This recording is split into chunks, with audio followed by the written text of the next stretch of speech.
court is now in session. You may be seated. May I proceed, Your Honor? Yes, please. Your Honor, before the court today, we have a matter of Commonwealth versus Lindsay Clancy. She is represented by Attorney Kevin Reddington. The Commonwealth is represented by Assistant District Attorney Jennifer Sprague and Assistant District Attorney Shannon Buckingham. All right, well, good morning, everyone. Good morning, counsel. Morning. Good morning, Ms. Clancy. Good morning, Your Honor. All right, so are we ready for the jury? We are. All right, so what we'll do is can I see counsel just very briefly, just in regards to today's schedule?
All right. Jury's in. What's the next exhibit? What's the next exhibit? 292. LBBB.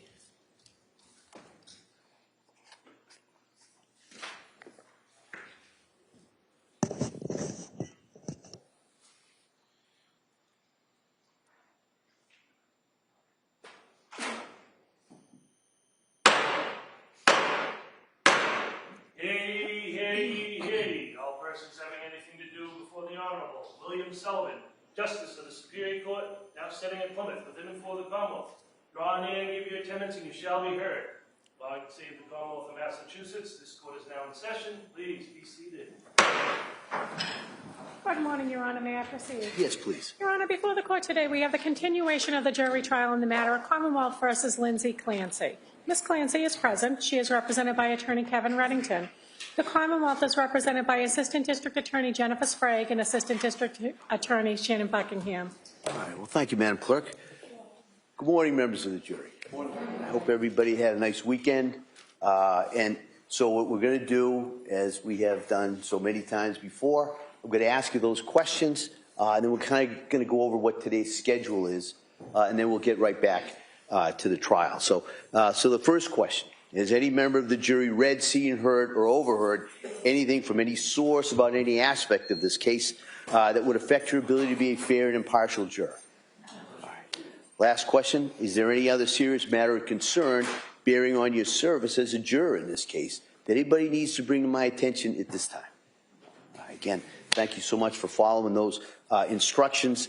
What we are going to do from the schedule today, if you remember on Friday, we were in during cross-examination of Dr. Mack, who had testified Friday afternoon. We're going to return to the cross-examination, and the only difference is Dr. Mack is going to be available by Zoom here. We've had a couple other witnesses, so you all kind of know how that's going to work. So we're going to finish the cross-examination of Dr. Mack by Zoom. Commonwealth, if they have redirect question, and then we're going to continue with the Commonwealth's rebuttal.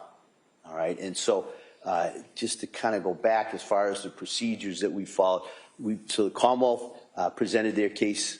Then after they were done, the defendant presented their case, and we're now on to the Commonwealth's rebuttal. All right, and when the Commonwealth's rebuttal is done, we're going to move to the next portion of the procedure process, which will be the closing arguments and the legal instructions. All right, so that comes after the Commonwealth's rebuttal witnesses. So that's kind of where we are at this point. And so as we go through today, I'll kind of keep you up to date in regards to the schedule for going forward. All right, so that's where we are. So at this point, I'm going to we'll get Dr. Mack on the screen, and then it'll be Mr. Reddington continuing cross-examination. Yeah, please. Dr. Mack, could you please raise your right hand? Do you solemnly swear that the testimony and the evidence you shall give to the court and the jury in the matter now pending between the Commonwealth and the defendant at the bar shall be the truth, the whole truth, and nothing but the truth, so help you God? I do. Thank you, sir. All right, Attorney Reddington. Thank you. Sir, how many times have you testified in courts on the issue of criminal responsibility? I would estimate 1 or 2. So if you estimate 1 or 2 times, would this be your 3rd time? By that estimation, yes. Okay, so it's not by my estimation, though, it's by your estimation, and you would know better than me, right? Yes. Okay, so this is the 3rd time in your career that you've testified on a criminal trial on the issue of lack of criminal responsibility. Is that correct?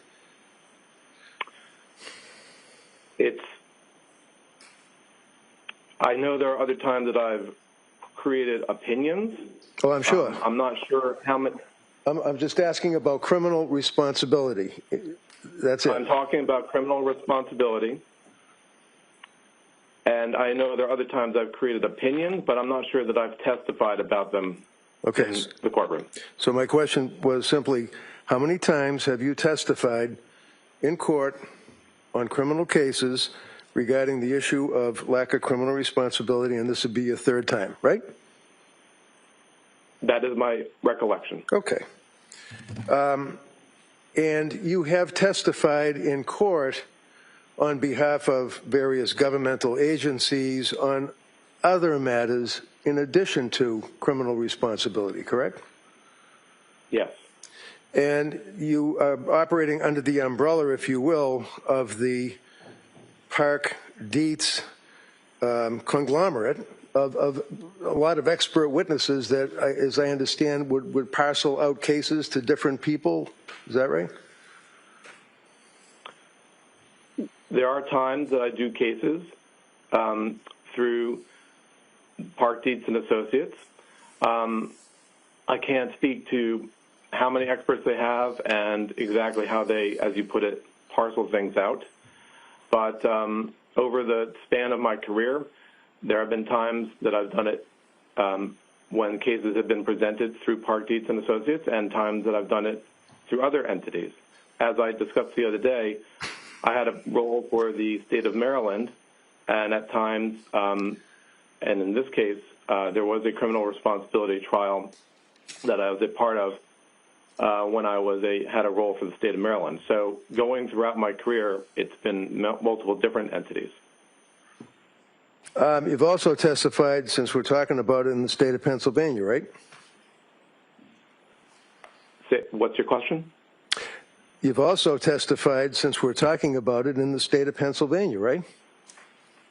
I believe I have. Was that at Park Dietz, or was that you individually, or one of your other entities?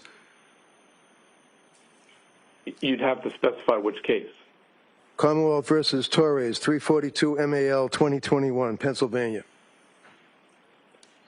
Can you cite that case again, please? Sure. Commonwealth versus Torres, 342 MAL 2021, Pennsylvania, where the court held that that would be Abram Mack, was apparently certified only in child and adolescent psychiatry. You lacked forensic certification to testify in the field that you were ostensibly going to testify in. Does that refresh your memory? No. Did you testify in? Did you testify in Commonwealth versus Torres in Pennsylvania? I don't remember. How about Commonwealth versus Carter in New Jersey? You remember that one? No. Do you recall that the court held on an appeal that you used an approach that fell below the standard of forensic practice? No.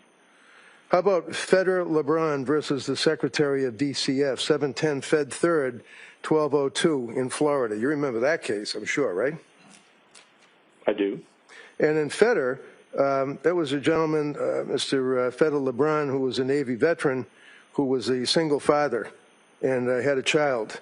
and he was a member or a person that was able to get benefits from what's called TANF, T-A-N-F, Temporary Aid to Needy Families. You remember that? I do. And the state of Florida decided that because needy families consisted of either minorities or drug users or people that would not be reliable to work in the confines of working underneath the TANF, so they wanted to have blood testing and drug testing of all the people that were temporary aid to needy families, right? That's your conception of what was happening with that. Well, it's my conception from reading the case, sir. Do you agree, sir, that TANF is an acronym for Temporary Aid to Needy Families? Yes, it is. Do you agree, sir, that this gentleman, Mr. Federal LeBron, was a plaintiff in a lawsuit against the state of Florida? Yes. Do you agree, sir, that it was in federal court?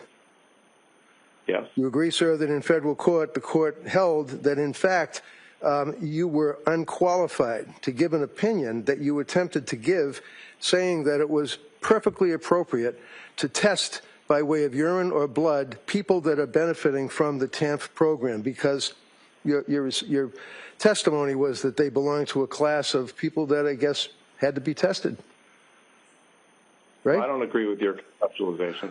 Okay, so the court ultimately ruled that your argument, your testimony on behalf of the state of Florida, the government, and you indicated that TANF benefits, applicants for TANF were people that were involved with drug use, violence, and higher rates of suicide. Remember those words, those three words? The testimony that I provided. Do you remember testifying, sir, about the people that are the beneficiaries of the TANF program, people that need aid because of needy families, are people that should be tested by way of blood or urine, and your argument, sir, was because they are of a class that would be more likely to commit a crime or have suicide or drug use. Did you testify to that? That is not the way that that testimony or that report was presented. No, okay, I disagree. So your answer is no. Let's keep it that way. Your answer is no. So you recall, sir, that there was an appeal, and in fact, on the appeal, it was determined that, again, yet again, you were not qualified to offer a relevant opinion because, number one, you never studied the TANF population. Recall that? No, that is not the correct conceptualization. Says you. Number two, that you did not survey any data. Recall that, sir? Specifically in Florida is the nuance on that issue. And number three, that you had no research whatsoever on the data that you based your opinion on. Would you agree with that, sir? No. Do you agree, sir, that the court held that you relied on other researchers' studies and didn't make any effort whatsoever to form an opinion based on your own research? Do you agree with that?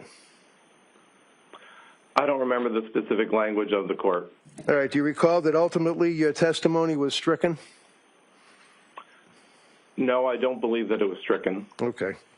In any event, sir, you would agree with me that you have a memory of Abram Mack being subject to this attack, if you will, by the attorneys on behalf of the people that were involved with TANF, right? You remember that much, right? Yes, okay. I do. Thank you. Now, in summary, sir, you're here to testify in front of this jury regarding your testimony and opinion that you've given regarding Lindsay Clancy's state of mind at the time of the killing of her children. Is that correct? Yes. And you evaluated her in 2026. Is that right? Yes. So you really evaluated her about 3 years after the incident that occurred in January 22, right? January 2023. So you do recall the date that the incident occurred, 23, right? Right. So to answer your question the answer is right. yeah. Okay.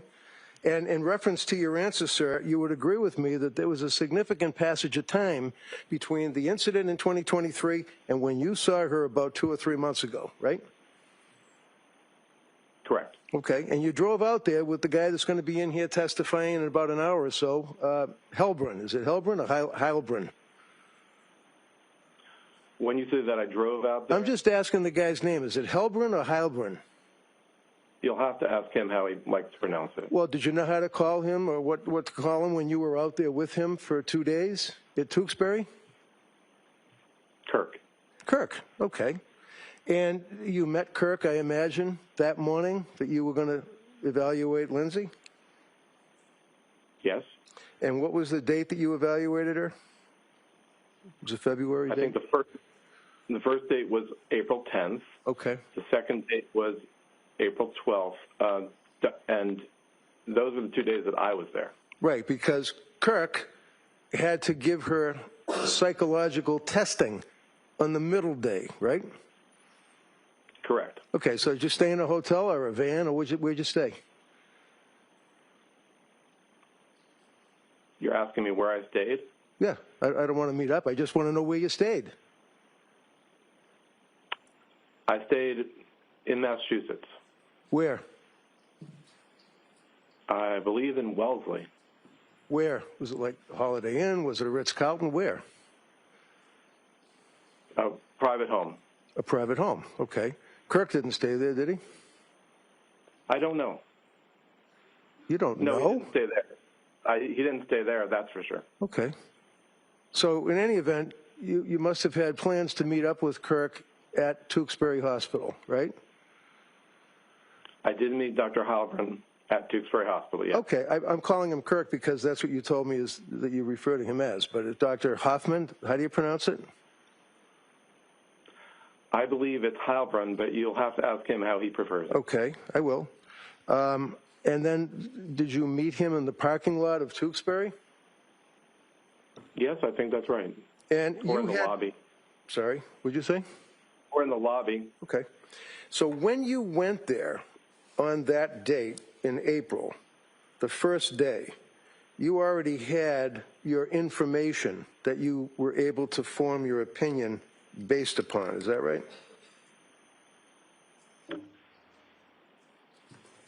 At the time that I initiated the examination, I had reviewed records related to Ms. Clancy, but creation of the ultimate opinion. No.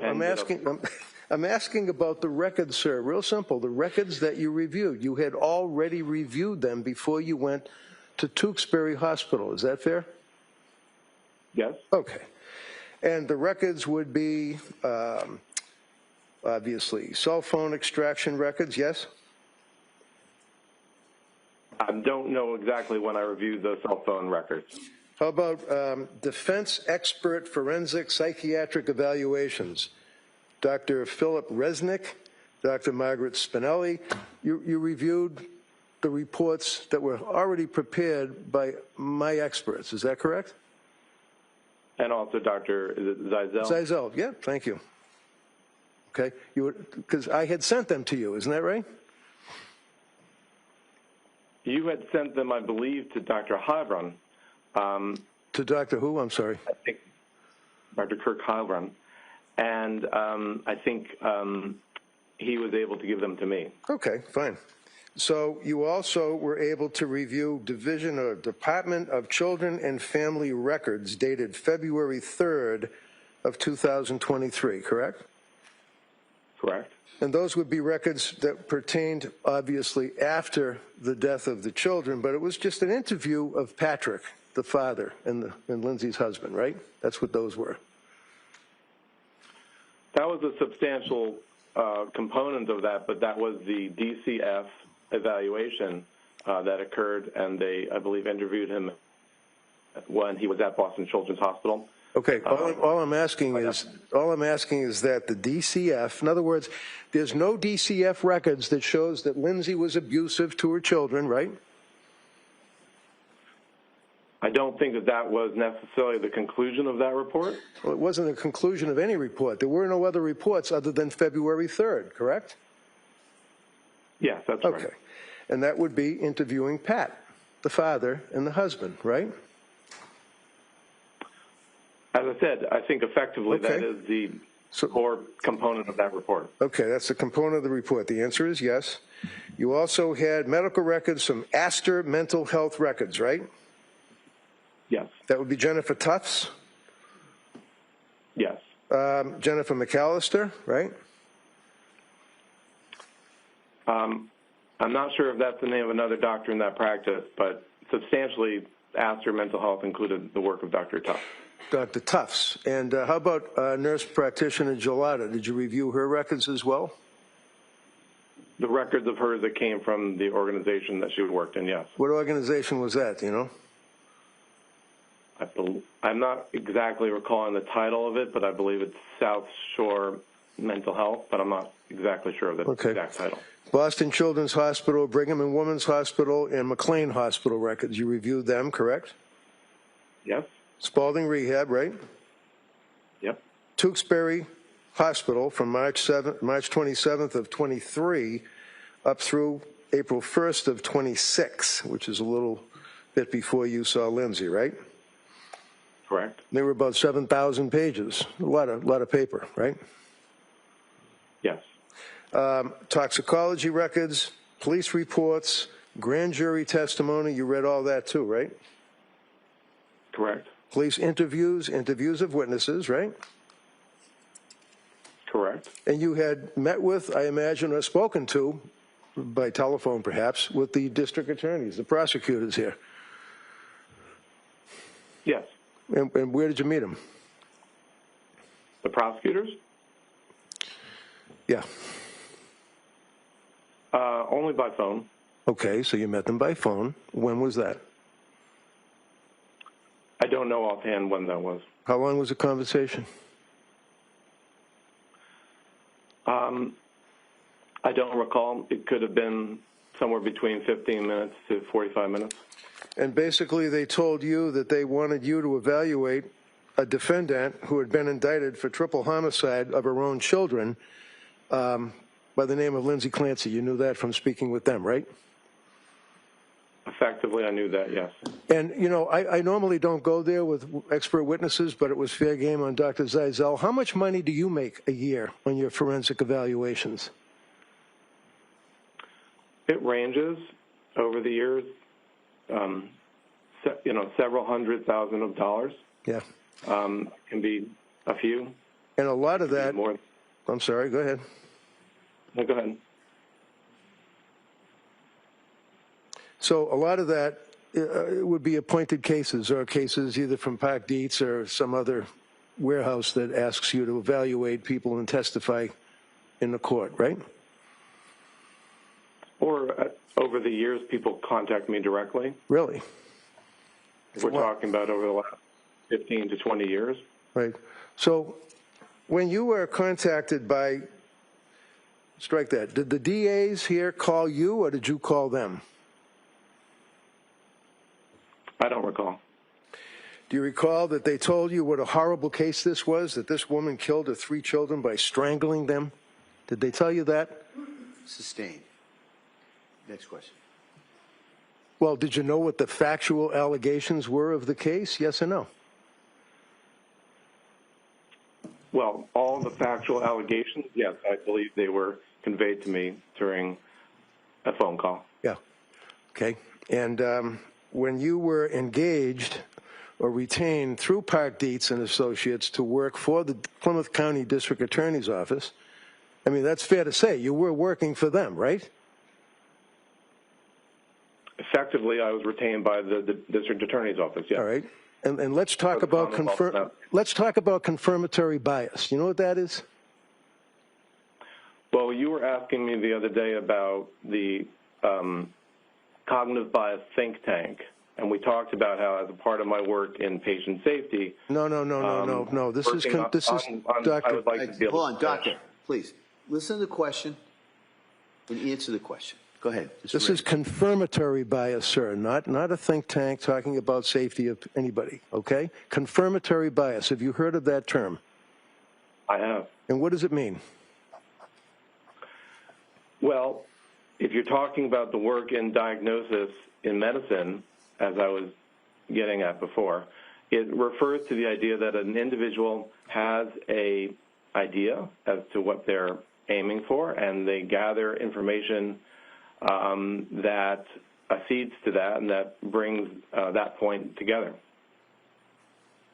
Okay. So would you agree with me, sir, that when you are retained in your practice, working whether it's for Dietz or somebody else, and you are engaged by a prosecutor, such as the Plymouth County DA's office, is it fair to say that you go into your work and your evaluation, and I hesitate to use the word investigation, but you have a confirmatory bias? You're hoping that you're going to be able to help them out, right? No. No. Okay. So you had read all this material, you had spoken with the prosecutors, and I imagine you had done a team back with Kirk Heilbrunn, right? A what? You talked to Kirk Heilbrunn about the fact that you guys were going to go in and evaluate Lindsay, right? We had worked with the prosecutors, and I believe them with you. No, you didn't. Excuse me. You didn't work with me. What do you mean? You didn't work with me. I imagine there was interactions in terms of setting up the dates on which this would occur. I had nothing to do with it. My office manager, Laura Mather, would have done that. I had nothing to do with it, sir. Yeah, okay, next question. So when you went out there on the 2 days that you went out, forget the middle day, because that's when Kurt was by himself. When you went out there, the two of you met in the parking lot or the lobby, one or the other, correct? Yes. Yes? I said yes. And the purpose was to go interview her, right? Ms. Clancy, yes. So you guys go down the hallway, you go in the elevator, you go upstairs to the locked wards, they have to open the door, they have orderlies and people that escort you. Is that right? Yes. You have to sign in, you have to have ID because it's a locked ward, right? Effectively, yes. Effectively. And the two of you, you and Kirk, go into a room where she's sitting in her wheelchair by herself so that you two of you can interview her. Is that correct? Yes. For how many hours did you interview her the first time? First day, it was roughly ended up being about, I think, 4 or 5 hours. And have in mind, sir, as counsel has already elicited, she's incontinent. She has issues because of being paralyzed and had to have a break, didn't she? She did not ask for a break. Oh, she was able to power through the 4 hours? I don't know if that's the appropriate way to frame it. We took a break. During the interview, we discussed the schedule that she has for catheterization, if that's your question. So you and Kirk Heilbrunn sat down and you questioned Lindsay, the both of you together or one at a time, or how'd that work out? One would ask questions, and if another one had additional questions to ask about that particular topic, then the other would ask. And she was, fair to say, she was pretty cooperative with you guys, right? Yes. She was polite, she was affable, right? Yes. She answered your questions, right? Yes. And then when you concluded that first day, then the next day, Kurt Heilbrunn went on his own to Duxbury and had another multi-hour interrogation, questioning, or whatever of Lindsay, right?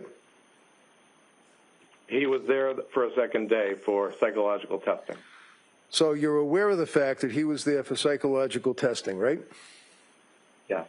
Now, a psychiatrist doesn't do psychological testing. The psychologist does, right? Typically, that's true. And there are a number of tests that are administered to people when they are being evaluated for purposes of a criminal case such as this, right? There is a number of different tests that test different aspects of an individual's psychiatric or psychologic or cognitive functioning. Right.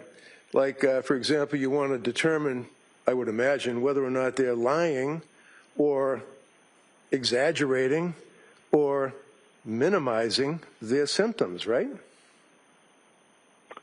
That's always an interest, yes. And it's of interest because if a person is, in fact, masking or lying about their mind, trying to fake out an evaluating forensic psychiatrist or psychologist, when you say that's of interest, that's something that can be a test result that a jury could look at, right? Well, I'm not sure if there's a test that specifically states a person is lying. No. You ever heard of the MMPI? I have. Okay. You ever heard of the K scale? Yes. What is that? Well, the K scale is among the internal validity scales of the MMPI. The MMPI is an assessment of the individual's personality. Okay. So let's focus on the K scale, sir.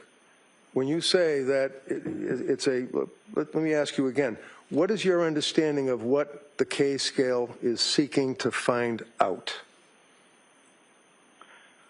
I answer this in the context of the purpose of the MMPI and what the MMPI is designed. What are you smiling for? This is not funny, sir. Sustained. Next Well, question. you know, Next question. MMPI, K scale, focus. What does it mean, sir? So the MMPI is an assessment of personality, and it is a set of questions that the individual responds to provide the test and to provide the user of the test to understand what is their personality like. The K scale is a set of questions embedded in the MMPI that are designed to see whether or not the individual is exaggerating in their responses, generally speaking. Okay. Or lying, right? They call the K scale the lie scale, right? Well, if you're simply referring to your own personality style, the issue is whether or not the answers are reliable or valid. It's not a matter of assessing if the person is lying on the MMPI. Does the MMPI assess to any degree whether or not a person is lying, in your opinion? No. No? So let's stay with Dr. Mack's opinion on the K scale. What would that do? It would determine if somebody is not being truthful about their symptoms or they're exaggerating their symptoms? Well, the MMPI assesses the individual's personality and their thoughts about themselves. So the question is how to get an accurate reading of the person's personality. If it is the case that they are having a deviation on the K scale, then you might not utilize the MMPI as a whole. But the MMPI is not designed, in a sense, as a lie detector. So what does that mean, sir, when you say if there's a manipulation of the K scale? What does that mean? I don't think I used the word manipulation. What word did you use?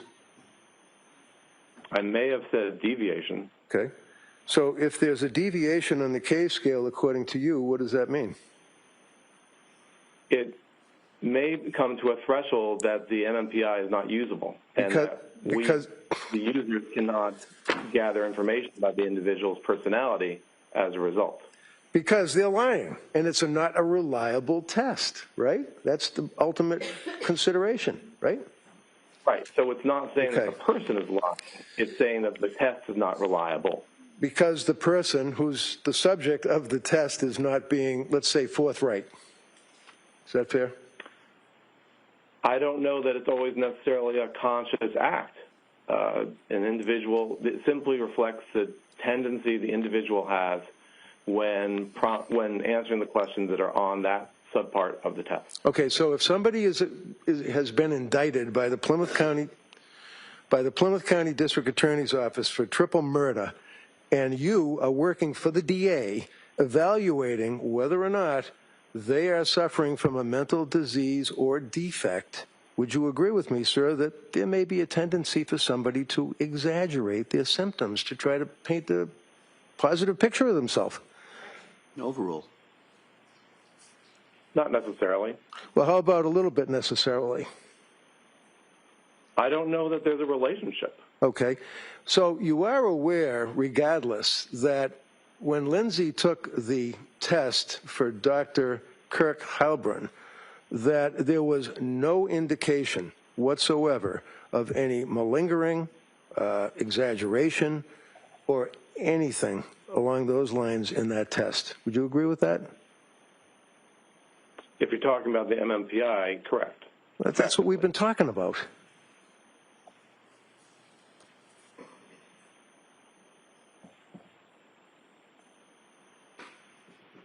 I don't know. We're looking at each other. I wasn't sure if he was going to answer, but let's ask the next one. Yeah, okay. So you, tell me again what your answer was, sir? That effectively, that's what the testing elicited, that her K scale, effectively, it was a valid test. Okay. Now, you, in your review of all of the records, Tufts, Gelada, McLean, you knew that one of the health care providers, which would be Gelada, was focusing on the possibility that Lindsay could have been suffering from bipolar 2. Is that right? I am aware that that was on her mind, that that was something she was concerned about, yes. And bipolar 2 is quite common, is it not, sir, as a precursor of a person who is suffering from postpartum depression or postpartum psychosis, right? I don't understand your question. Okay, well, how about, is it appropriate in Dr. Mack's opinion to give a person suffering from bipolar 2 or bipolar 1 an SSRI? An individual, there is a need in one's practice, traditionally at least, that if an individual might be suffering from bipolar 1 or bipolar 2, to avoid using SSRI medications. However, that has been reduced in terms of our worry about that over time, but that was maybe 20 years ago, 15 years ago, something that psychiatrists were more concerned about, but the concern has lessened over time. It has. So in your opinion, sir, it's okay to give a woman who is coming to you for help, who's been diagnosed with a bipolar 2, it's okay to give her the SSRI, in your opinion. Is that what you're telling this jury? That's not what I said. Oh, okay. Tell me what you said. I said the concern about the relationship between SSRIs and mania or bipolar disorder has lessened, but that doesn't necessarily mean that people's practices have changed. And when you say mania, what does that mean to you, sir? Mania is a state defined in the DSM. I believe we discussed this the other day. Well, go ahead. What is it? What are the symptoms of mania? So mania is a condition, and it's defined not only by the symptoms that I'm going to mention, but also by a time frame. And as we discussed the other day, it is a mood state that is used as a building block for bipolar type 1. So one would need to see 7 days consecutive, and where the following symptoms, 4 at least of the following symptoms are present most of the day for all of these days. And that would include a thought process called flight of ideas. Secondly, distractibility. Thirdly, an engagement in activities that are pleasurable but have painful consequences. Rapid speech, or what we would call pressured speech. Pressured speech. Or rapid speech. Additionally, grandiosity and an exaggerated amount or excess degree of goal-directed behavior. And what is your... go ahead. Go ahead. What is your understanding, sir, of the symptoms of bipolar 2? bipolar 2, well, we didn't finish the definition of bipolar 1, but in terms of bipolar type 2, one would need to have had a major depressive episode. I believe we discussed that the other day as well. And also one needs to have had what's called a hypomanic episode, which is similar to a manic episode, but lesser in terms of time course that's required, and only 3 out of the 7 symptoms are required. So bipolar 2, you would agree with me, sir, is in fact a major or a serious mental illness, right? Yes. And your opinion, after you had your opportunity to go back again with Kirk on the 3rd day and interview Lindsay in Duxbury Hospital, and how long did you interview her for the 3rd day, asking her questions? I'm not sure I remember. It was perhaps 3 hours. So after you completed your evaluation, you came to a conclusion that, in fact, Lindsay was suffering from a major mental disease or defect, to wit, bipolar 2. Is that correct? No. No. So why don't we look at your report and you tell me what your ultimate opinion was of your diagnosis of Lindsay after evaluating her, sir. I think I said this the other day that my Why don't you say it again, sir? Yes, I'm happy to. My opinion was that, and is, that she suffered from a major depressive episode, and that was a part of major depressive disorder. Well, looking at your report, sir, on your conclusions, would you agree with...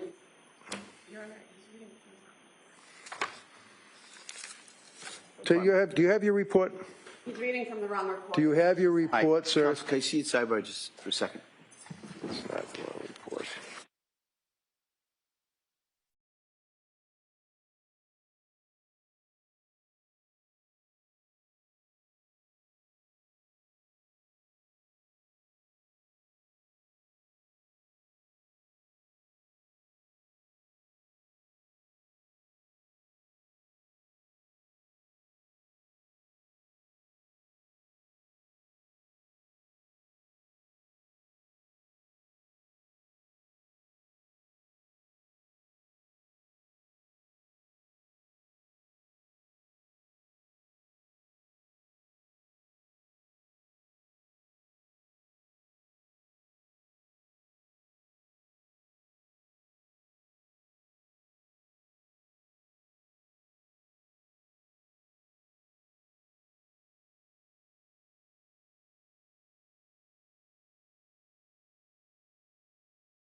So, sir, you would agree that your opinion on page 35 is that at the time of the incident, that Lindsay Clancy was suffering from a mental disease, and then you have the opinion, however, she retained substantial capacity to appreciate the wrongfulness or criminality of her conduct. Is that correct?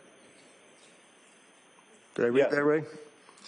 And the mental disease from which she suffered, in your opinion, was a mood disorder, major depressive episode. Is that right? Yes. And you further opined that she may have also had an anxiety disorder that preceded or continued to be present while the major depressive episode proceeded through January 24th. Is that right? Yes. Okay. Now, you're aware that she has been at Duxbury under a particular diagnosis of a mental disease or defect, right? Yes. What is that? I believe it's adjustment disorder. Adjustment disorder. Is it not your understanding, sir, that she's suffering, according to diagnosis, bipolar disorder? I think well, you'd have to show me where you're referring to. So, did you have a chance to review Dr. Helbrin's report? I did. And do you know what Dr. Helbrin's opinion was of the diagnosis? Terms of diagnosis. Yeah. What was it? I think he made a diagnosis of bipolar type 2. So you have nurse practitioner Gelada, who, as a treating practitioner, indicates that the diagnosis possibly is bipolar disorder, correct? I don't know that she used those terms, but I know that she was concerned about the possibility. And you know, because you've obviously read and incorporated into your report Dr. Resnick's opinion, correct? Correct. And what is Dr. Resnick's opinion, sir, to your understanding? In terms of the diagnosis? Yeah. Bipolar type 2. Okay. How about Dr. Zeisel? You also had access to and incorporated into his report, your report, his diagnosis. What was that? Now, offhand, I don't remember what his diagnosis was. How about Meg Spinelli? Did you have a chance to review her report and incorporate that into your report? I reviewed her report. Do you know what her diagnosis was, sir? I believe it was bipolar type 1. Right. So with all of the various healthcare providers that have an opinion of bipolar type 1, would you agree that that is a very strong indicator that a person could very well be suffering from postpartum depression?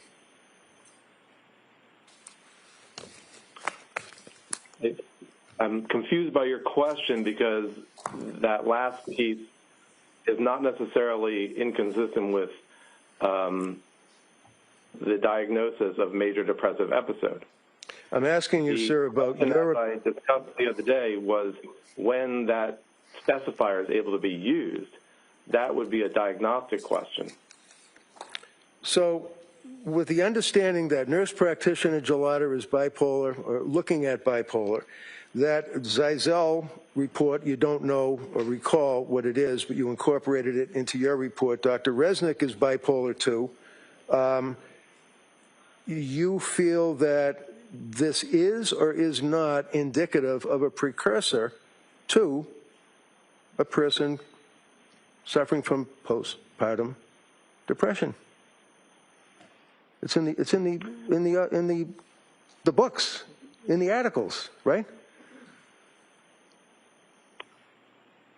Your use of terms, to me, seems apples and oranges.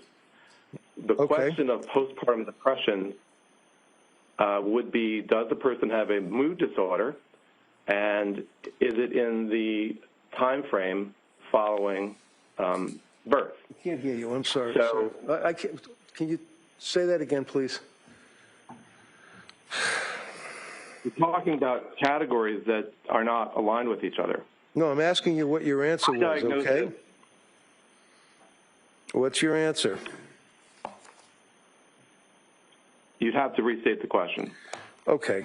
You recall Friday, sir, that you were talking about onset of postpartum depression symptoms occurring within a particular time frame. Do you recall that, sir? The diagnosis would be my question is simple. Do you episode. recall saying what the time frame was Friday?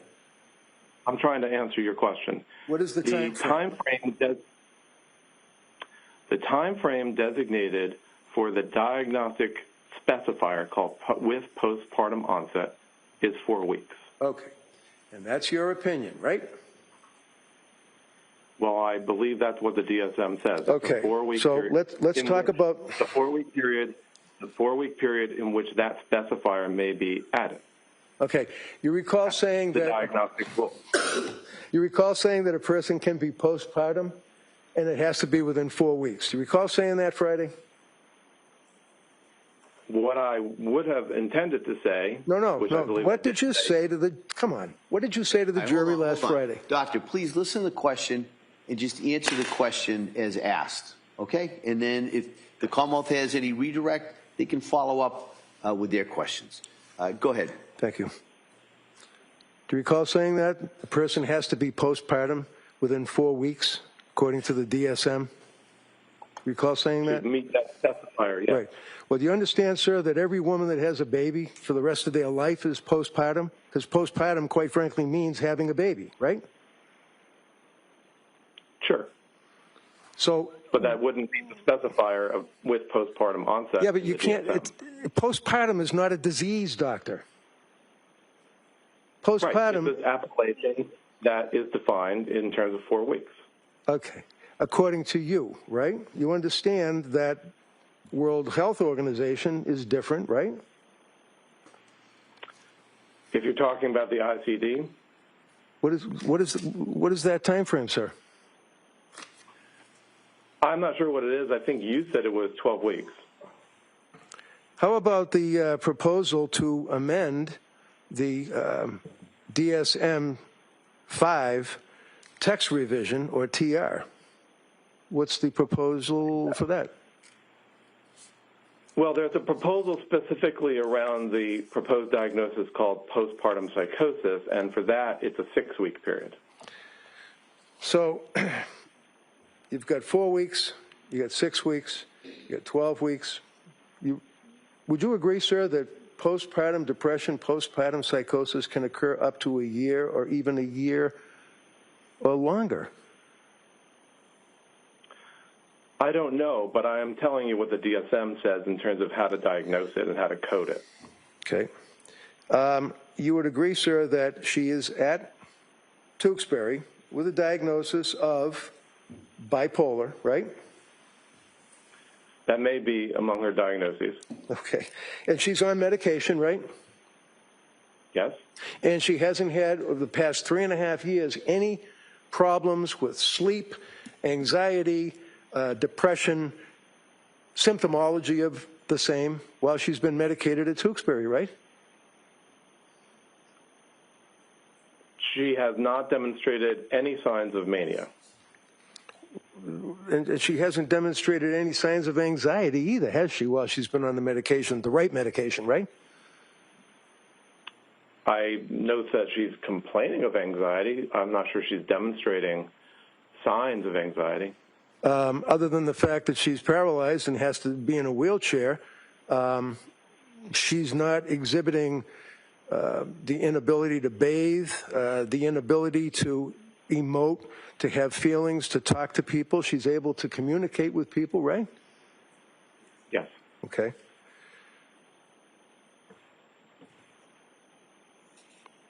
Do you know what medications that she's on while she's at Duxbury?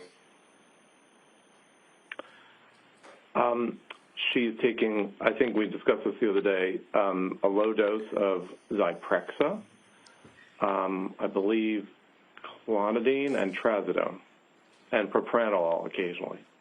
Okay. Now, after you had a chance to review the medical records from Dr. Tufts, which would be from end of September of 22 up through October of 22, for example, initial prescription, right? I reviewed all the records from Dr. Tufts, yes. And you recall what the first prescription was that she got, right? Sertraline? And that would be what, 25? Yes. Was that increased? It was. And was there an issue or a problem, according to Lindsay, when that was increased from 25 to 50? Yes. And what was the problem that she indicated to the doctor? She wanted to sleep, but she was finding it hard to sleep. She was unable to sleep for a period in excess of 48 hours, is what she said, right? I think it was at that point, yes. And also, she indicated that there was, in her opinion, a symptom that she didn't really have a need to sleep, even though she had gone 48 hours without sleeping, right? No, she wanted to sleep. Well, would you agree with me, sir? She was tolerating, she described that she was tolerating during the daytime and functional sufficiently without the sleep, but she found that she was trying very hard to sleep and she couldn't sleep. And do you recall her indicating that she did not feel, regardless of 48 hours straight without sleep, that she had a need? She said she didn't feel like she had a need to sleep. Did you see that in the records? Well, I'm not sure that it would be characterized that way. Did you see? Okay. Did you see anything in the records? Wanted to sleep. All right, one at a time. Go ahead, Mr. Reddington. Did you see anything in the records that indicated that she complained of the fact that she had gone 48 hours without sleeping after she was on the sertraline, and then felt that she did not need to sleep, even though she'd been without for 48 hours? I don't exactly recall what was written by Dr. Tufts, but she described to me that in that period... Doctor, I'm asking you about the medical records, not what you think she told you 3 years later. The medical records. The medical records review the fact that she was not able to sleep. And would you agree with me that one of the symptoms, sir, that you would be concerned about as a psychiatrist is when a woman who is postpartum, after having a baby, is complaining of a number of symptoms, one of which is that she went a long period of time unable to sleep, but didn't feel that she had the need to sleep? That's textbook, isn't it? Well, the DSM textbook refers to a decreased need for sleep as the seventh element of mania. Okay, so that is an indicia of mania. Can I get that out of you? The way it's written is a decreased need for sleep. Okay. I don't know that she had decreased need. And in the medical... trying very hard. Go ahead. I think she desperately wanted to sleep. Is that what you think, sir, or is that what your opinion is based on the medical records? That is my understanding based on the totality of the information. Okay. So is it your understanding that she also exhibited signs or symptoms of postpartum depression? So to the extent that she had depression in a period after having had a baby, that is not how DSM would refer to it, but as you said, everybody would be postpartum in that regard. So my opinion is that she had major depressive episodes in this year or within 4 or 5 months following birth. Sir, you're familiar with the postpartum psychosis. You're familiar with that, right? So there's the concept of having psychosis. Are you familiar with postpartum psychosis, sir? Yes or no? I'm familiar with a proposed diagnostic entity called postpartum psychosis and the idea that people can have psychosis as a mental disorder at other times. You're familiar with the Department of Mental Health in Massachusetts, right? Yes. You're familiar with the funding of the Department of Mental Health for the Massachusetts Child Psychiatry Access Product. You're familiar with that, right? No. Called the MCPAP, that focuses on postpartum psychosis and postpartum depression. Are you familiar with that, sir? No. Would you agree with me that when a person has a child and is within the postpartum period, that they may present to a doctor with symptoms that might lead the doctor to believe that they are suffering from postpartum depression. Would you agree with that? I'm not familiar with that particular program. I'm happy to. All right, I know you're happy, but I'm just asking, sir, about postpartum depression. Forget the program. You're not familiar with the program. We get it. I'm asking you now, sir, about your familiarity with postpartum depression. Yes. Okay. And there are symptoms of postpartum depression. Fair to say? Postpartum depression. Are there symptoms, sir? Yes. I am familiar. Okay. And forget the DSM. Let's just focus on the symptoms as you understand it for postpartum depression, which, according to you, has to occur within the first 4 weeks of birth. But quite frankly, it could be 6 weeks, it could be 12 weeks, it could be a year, right?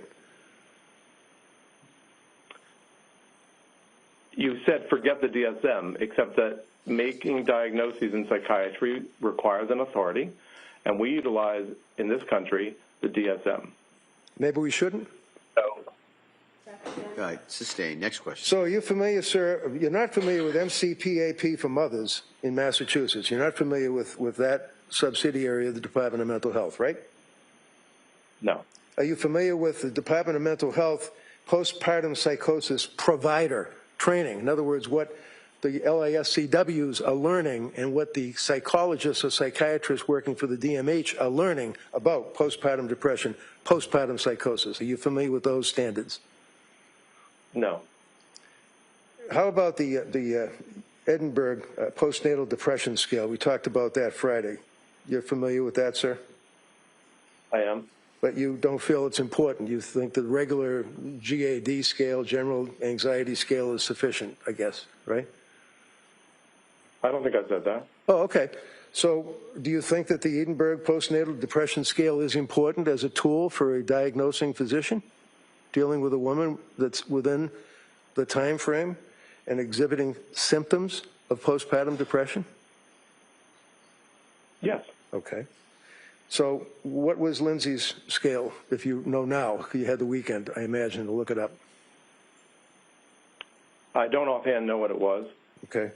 So if I offhand told you that it was pretty much off the chart, would that have any impact on your opinion as to the utility of the postnatal depression scale that was administered to her? Actually, the form of the question. No, sustained. I mean, overruled. Let me ask. Sorry. It's a scale that elicits distress, which she had, and it elicits depression, which she had. And it's not just limited to distress and depression. It's focused on, and again, I'll read it, the Edinburgh postnatal depression scale, right? Right. So, no, the answer's right. She had diagnosis of depression. She was being treated for depression. All right. So you, in any event, you don't utilize, apparently, the EPDS, right? You don't utilize it in your practice, whatever that may be. Correct. Okay. Not that I'm against it. I just haven't had the opportunity to use it in some time. Right. Just like you think that, you know, an episiotomy is a tear, I guess, when a person has a baby, right? I'm sorry? You remember Friday you said that when a baby is born and the woman suffers a tear, that you called it a particular name?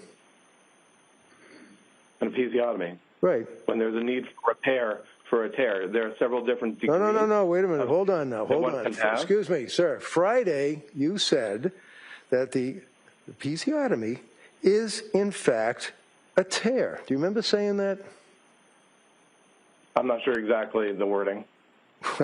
Did somebody tell you that you were way off base on that testimony Friday, sir? I'm not sure what you're referring to. I'm referring to you saying that an episiotomy is a tear. And it's not.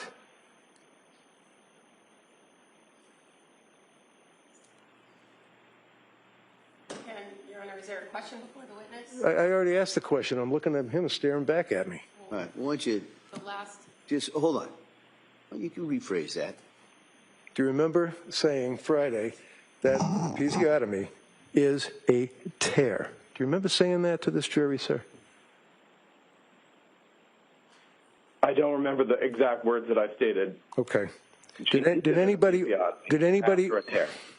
Did anybody over the weekend tell you that, in fact, you were wrong and that it is a surgical procedure and that a natural tear has nothing to do with that procedure other than repairing? Anybody talk to you about that at all over the weekend? No. Okay. No. So you would agree with me, at least, that postpartum depression, even though you don't use the EPDS, does have symptoms that a doctor would consider if a patient came to him or her for help, right? Yes or no? So, yes or no? You're asking me about a condition which Right. is not the way that it's defined. I'm asking you, sir, whether or not you understand as a doctor that if a woman has a baby and comes to you because she is in trouble, that you would look for symptoms, would you not? Yes or no? Yes. Okay. Yes. And if the woman told you that she was less able to laugh, no emotion, unable to see the funny side, is that a symptom, sir, in your opinion, of postpartum depression? Yes or no? It's a symptom of depression. Was Lindsay Clancy complaining that she was unable to laugh or emote or see the funny side, if you will, of life when she went to see Dr. Tufts and Dr. Gelada? Do you recall that, sir? Yes. Okay. Okay, so let's just say the next issue would be stopped looking forward to things. You're familiar with that? People don't look forward to things, and what is that called? Anhedonia or something like that? Right. So that was one of the several elements of major depressive episode that I referred to the other day. Right. But it's also one of the symptoms of postpartum depression, correct? They are the same. When Okay. you have depression and you meet the qualifier, then you can call it depression with postpartum onset. How about a person that comes to you and says that they're anxious and worried constantly for no good reason? Would you agree, sir, yes or no, that that's a symptom of postpartum depression, according to the authorities? So, can you answer that yes or no, sir? It's real easy. Sir. All right, hold on. If you can't answer the question as asked, doctor, just say you can't answer it as asked, and I'll ask counsel to rephrase it. Go ahead. Yes. So would you agree with me, sir, that the next symptom of postpartum depression would be anxious or worried for no good reason? So I can't answer that question. You can't. You can't? I said I can't. Okay. Was Lindsay Clancy expressing to the doctors and the nurse practitioners and the LICSWs or whatever on the medical records that she was anxious and worried on a daily basis for no apparent reason? Yes. Did Lindsay Clancy also indicate that she would have episodes of fear or panic for no good reason? Yes. Did she also indicate, sir, that she was overwhelmed by life, basically, overwhelmed? Yes. Did she also indicate that she was so unhappy and worried and anxious that she had trouble sleeping? Yes. Did she indicate that she was sad or miserable and unable to enjoy things like family, friends, society? That is a symptom that progressed as those months moved on, yes. Sure did. Did she also say that she's unhappy? She was so unhappy that she was crying on a daily basis. Yes. Did she also indicate that she had thoughts of harming herself? Well, or suiciding, yes. So if she's successful in harming herself and she dies, then it's suicide. Either way, it's a thought of harming herself, right? I don't think she had the interest of harming herself simply for the interest of harming herself. She had the interest of suiciding. And she wasn't successful, obviously, right? Are you referring to January 24th? So the postpartum depression, sir, which invariably involves the EPDS, which you don't use, consists of 1 to 10 symptoms, and she hits every one in the medical records that you reviewed. Is that correct? First of all, I'm not sure what you're... Well, I can't answer the question as you've asked it. I'll put it... Let's talk about postpartum psychosis, because that is something that can follow postpartum depression. Is that right? You're using terms that make it that I can't answer your A question. postpartum psychosis you can't answer? You know what that is, don't you? Are you referring to the proposed diagnosis that we referred to earlier? The one I'm referring to the fact that this young lady was suffering from postpartum psychosis when she killed her kids. Do you know what postpartum psychosis means? So there is a observation that a person may have psychosis, or there is the proposed diagnosis that we referred to the other day. Let's do this. Symptoms of postpartum psychosis. Number one, hearing voices. Would you agree, sir, that hearing voices is indicative of having a symptom of postpartum psychosis? You're referring to a condition or an illness called postpartum psychosis, and I don't know that I can answer questions as a psychiatrist based on that. Would you agree, sir, that when a person is suffering from postpartum psychosis, you understand that term, do you not? When we elicit, do you understand the term postpartum psychosis? It's real easy. Do you understand that term? It's actually not easy. It's serious, but when we do elicit psychosis after a birth, we take it very seriously. Typically, who's we? Who's we? We take it seriously. Well, who's we? We psychiatrists. I, as a psychiatrist. Yeah. So, would you agree with me, sir, that when you are diagnosing, if you do, a patient that's coming to you for help after having a baby, so it's postpartum, and has been through, let's say, postpartum depression, and is now complaining of hearing voices or a voice commanding her to act, that is a symptom of postpartum psychosis, yes or no? Is it? That would be psychosis. I don't know exactly, based on your hypothetical, as to whether it would count as the proposed postpartum psychosis illness, disease, but it certainly would be a concerning symptom or sign. Okay, so if you had administered the Edinburgh test, that is something that may have assisted you in evaluating the claim that the person is hearing voices, because that's one of the things that you would be concerned about with a patient, right? You're always concerned if you're encountering somebody who's hearing voices, especially if they're new. Especially if they're a mother, right? Anybody. How about thought broadcasting? You ever heard of that? Yes. Okay.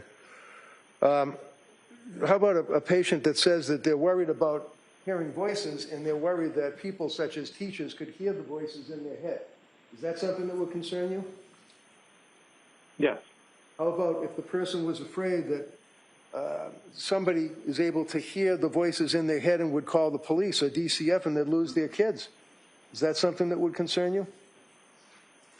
Hypothetically, yes, it would be a concern. How about actually, in this case with Lindsay Clancy? Did you come across that in all of your investigation?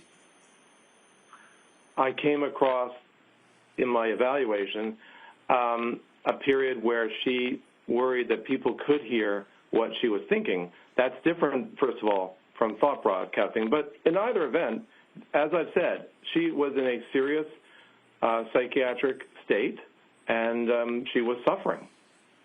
How about number two, postpartum psychosis symptomology, delusional beliefs with distorted reality? Did she complain to Tufts or Gelada about having distorted reality, being disassociated? Things weren't real. Do you recall coming across that? So there were times that in the context of some of the medications she was taking that she felt that things weren't real, yes. Okay, so or that my question, sir, uncomfortable. My question, sir, is whether or not she complained of that to her health care providers. You'd agree with me Yes. that she did, right? Yes. Okay. How about appears normal in between episodes, calm, even laughing. Would you agree with me, sir, that postpartum psychosis waxes and wanes? It comes and it goes, right? So are you referring to a particular... I'm asking you a simple question. Do you agree that postpartum psychosis waxes and wanes, that it can come out of nowhere and then leave, and a person can appear normal? They can even laugh. Would you agree with that, sir? Are you referring to postpartum psychosis and illness, or the findings of psychosis in somebody who's postpartum? I am asking you about Lindsay Clancy, the young lady that's sitting right here that you're testifying against in front of this jury, telling this jury that she was responsible for the death of her children. You with me? I'm not sure I understand exactly the context that you just stated. Okay, But the if your context I'm giving it is... the natural course of an illness called postpartum psychosis. That illness has not been refined. It's not something that we in psychiatry, at least as far as I'm aware, can talk about as an illness where we understand its typical course and we understand... Okay, time out. All right, hold on. Let him finish. Doc, you done with that answer? I'm done. Okay, go ahead. You're telling me, sir, that you don't believe or buy postpartum psychosis. Is that what you're telling me? I didn't say that at all. Okay. So you do believe that postpartum psychosis is a serious mental illness? I don't think it's a matter of belief or not belief. I'm aware of how to elicit the symptom or sign of psychosis. I am also aware that there's a proposal for an illness that would be recognized where we understand its typical course and how it progresses, that has been proposed and that has not been approved for use in psychiatry in the United States. Approved by who? By the American Psychiatric Association. The APA, so you... Hold on. By the team that let me, if I can finish, by That's the the judge particular you're talking to, not body me. within the American Psychiatric.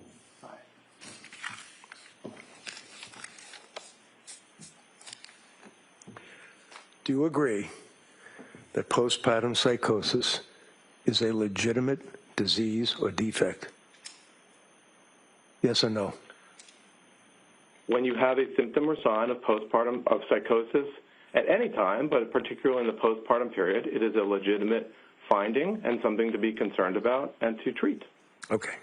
And when you say within the time frame, you're referring to the Dr. Mack time frame of 4 weeks, right? No, I think, as I said, any time that a person has psychosis. Okay, so the issue about 4 weeks has to do with how we would diagnose it or what wording we would use to diagnose it, but that doesn't have to do with the reality of the individual. Okay, so any time that there is a psychosis, and if it's postpartum, you would agree that you can put the two words together and it's postpartum psychosis, right? You would not utilize that in your diagnostic terminology. Okay. Well, you would agree, You sir, would see that, and you would be concerned about it. According to the DSM, you would not utilize that. I'm sorry. Doctor, if you could repeat that answer. We had some problems following it. Go ahead. So the presence of psychosis is always of concern, especially if it's new onset. To the extent that we are talking about the proper terminology of labeling something, whether it is postpartum onset or not, the DSM provides guidance as to the time frame. That is different than my saying that it is a not serious condition.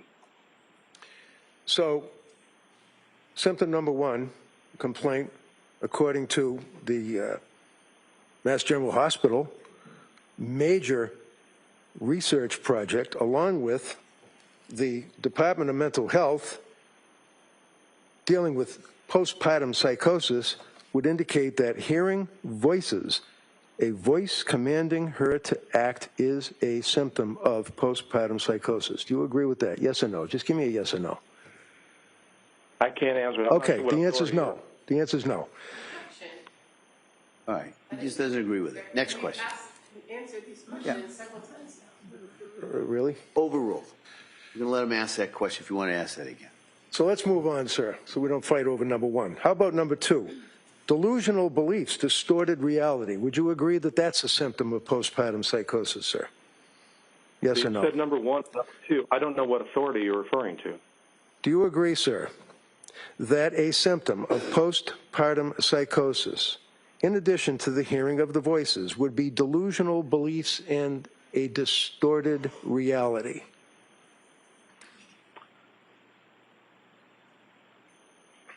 I can't answer because I still don't know if you're referring to the phenomenon of psychosis or you're referring to some illness. I'm referring to the illness that Lindsay Clancy was suffering that's in her medical record, sir, that you tell this jury you read. That's all I'm asking. Well, I didn't find any evidence of psychosis in her record. Okay. Other than... Was there any was there any indication that she was hearing voices? Did she complain about that, sir? Yes or no? She complained about intrusive thoughts. Okay. If that's what you're... How about the delusional beliefs and distorted reality? Do you recall her complaining about distorted reality, sir? Yes or no? I'm not sure she used those terms. If you're referring No, to... never mind what I'm referring to. Your answer is no, right? No, she did not display psychotic features. I didn't ask about psychotic features. I'm asking you about delusional beliefs and distorted reality, doctor. That is a type of psychosis. Okay. So I didn't see any evidence of any psychotic features throughout the medical records. So it's your understanding from reviewing her medical records that Lindsay never indicated that she was not participating in reality, that she was in a disassociated state, that she was out of touch with reality. You're telling this jury you never saw that? I did see that evidence, that component that you discussed with her physician. Great. I don't see that as a sign, strictly speaking, of psychosis. It may have been in some cases, but I don't see any signs of psychosis or delusions. Like in this postpartum psychosis, sir, you'd agree that delusional beliefs, distorted reality is a symptom, yes or no? Not waxing and waning with your answer, yes or no? Are you referring to an authority there? Doctor, you agree. Doctor, hold on. Here's the way this works, all right? You don't really ask a lot of questions. You answer the questions, all right? If I told you before, if you can't answer a question the way it's framed, just let me know, and I'll tell counsel to frame it in a different way, all right? So okay, that's the rules. That's how it works here. So go ahead, Mr. Reddington. Thank you. Would you agree, sir, that a symptom of postpartum psychosis with a woman who is coming to a physician for treatment indicates that they appear to have normal periods between episodes of disassociation where they're calm, they're even laughing, and they can drive cars, they can talk to people, they can use telephones, all of that, right? It would be... That description may be of other things, but it's not necessarily of psychosis. How about severe sleep deprivation, sir? Do you agree that severe sleep deprivation is a symptom when you're considering the whole of the patient complaining of various symptoms? Severe sleep deprivation is a symptom of postpartum psychosis. I can't. Of postpartum psychosis, sir. I'm not sure I understand your question. Okay. How about a person saying that they're not herself? I want to be myself. I want to go back to being myself. I can't be myself. Is that a complaint that is a symptom of postpartum psychosis, sir? It might be, if the person has psychosis. Okay, the answer is it might be. Did Lindsay Clancy indicate that she wanted to go back to being herself? Yes. Now, did she also... Was there any evidence, sir, of thoughts of harming her children? There were periods when she had impulses or intrusive thoughts about harming her children. And when you say intrusive, if I come to you and if a person comes to you and postpartum psychosis is on your radar and says that they're having intrusive thoughts about harming their children, would you not ask them what that means? In other words, is it a voice in their head? Is it their thought process? What is it? Do you ask that question? Of course. Did anybody ask that question when she was complaining about having intrusive thoughts about suicide, for example? Did anybody ask her what that meant? Voices in the head or thoughts? I believe that the clinicians at McLean, at Mass General, Dr. Gelada, Dr. Tufts all asked about or all made inquiries to understand the nature of her suicidal ideation. Do you believe that based on your review of the medical records and based on your review of the numerous cocktail of drugs that were prescribed to her that she received good medical care from Gelada and Tufts? No, ruled. I don't have an opinion on that.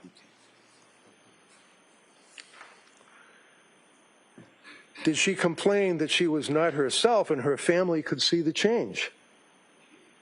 Yes. Okay. Did she also complain of thoughts of suicide? Yes. Did she also have poor insight? I'm not sure that she had poor insight. Well, if you are looking at postpartum psychosis and the symptoms are 1 through 10, if a person is complaining to you as a doctor, and when I say complain, I don't mean complaining, I mean that's medical language, that they're complaining or giving you a symptom, of 1 through 9, that is a very, very strong indicia that the person is suffering from postpartum psychosis, is it not? 1 through 9, I'm not sure I can answer that question. Okay. How about blood tests? You think they're important when you're dealing with prescribing medications like Tufts was after a month? They can be. And do you think, sir, to a reasonable degree of medical certainty that a person should be given a basic blood test when you're prescribing these medications to them? No, overruled. There are some situations where blood tests are required or needed, and other times when psychiatrists may feel comfortable making prescriptions without such tests. So there is a further test that can be given that would actually determine whether or not a person's enzymes are reacting to the drugs, the narcotics that are being prescribed to them. Isn't that right? You say narcotics? Well, drugs, you know, sure. like sertraline or... Can you say the question again? Sure. Prescriptions. When a person is prescribed prescriptions, it is well within reason that a competent physician would, number one, take a simple blood test, right? It's possible. Okay.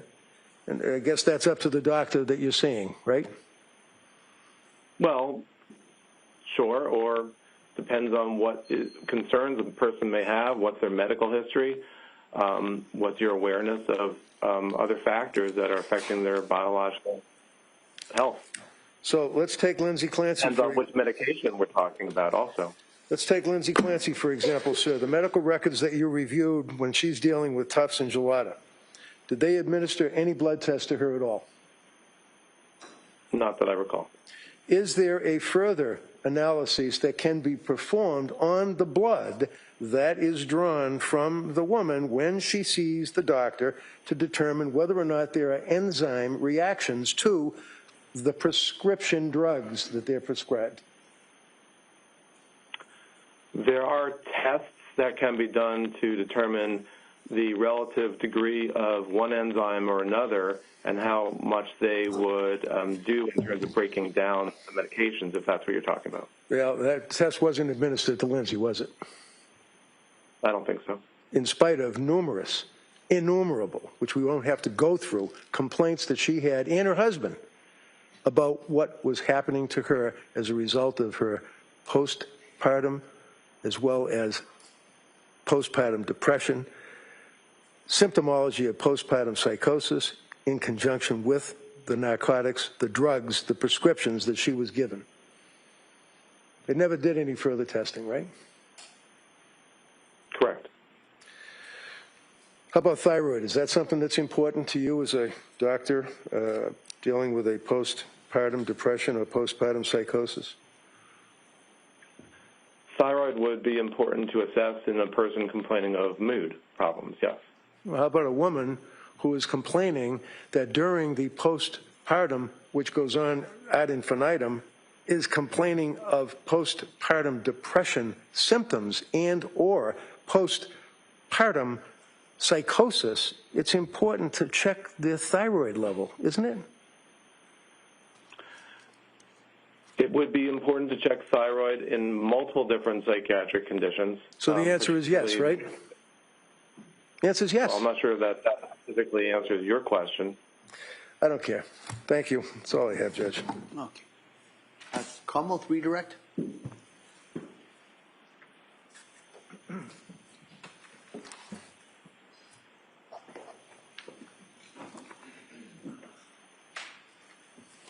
Good morning, Dr. Mack.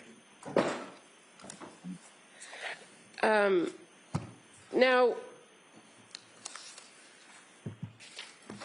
defense counsel kept referring to your investigation in this case.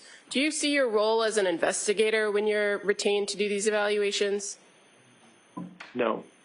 And in fact, you are evaluating for a specific question, correct? That's correct.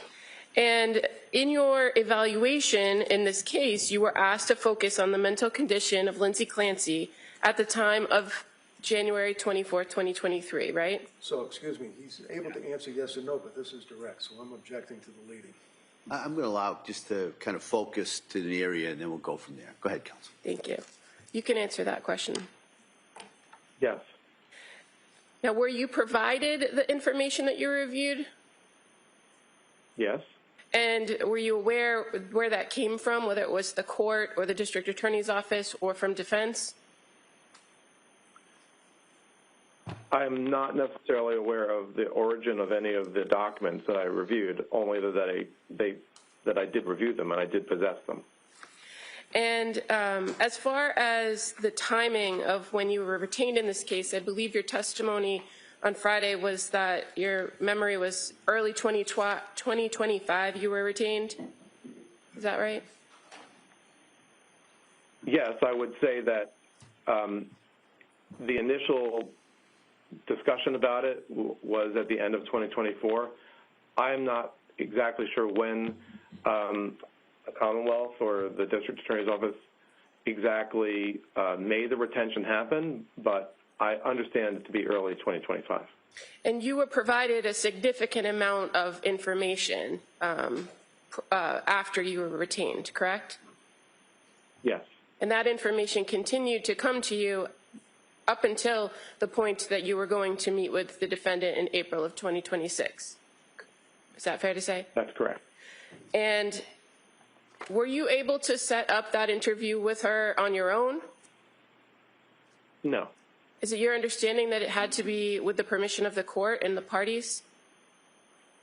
That's my understanding. And that date in April was a date that was provided to you as a date that you could go and speak with her, correct? Yes, the two dates, April 10th and April 12th. And in conducting these evaluations, is it standard or best practice to review as much information as you can prior to that interview? That's correct. And you were provided records from the Duxbury State Hospital in the weeks prior to your interview. Is that fair to say? Yes. Now, when you're retained on cases, this case and any other, you're paid for your time and your work regardless of what your ultimate opinion is, correct? That's right. Can you explain to us the relationship that you have with Park Dietz and Associates? Yes.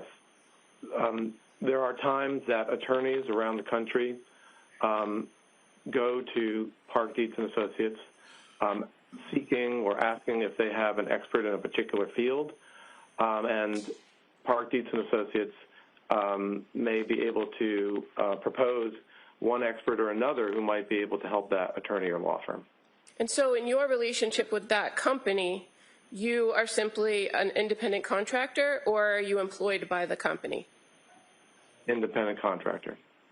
And fair to say, there's not kind of a group email that somebody can send out asking for experts on all these types of areas in which you testify, right?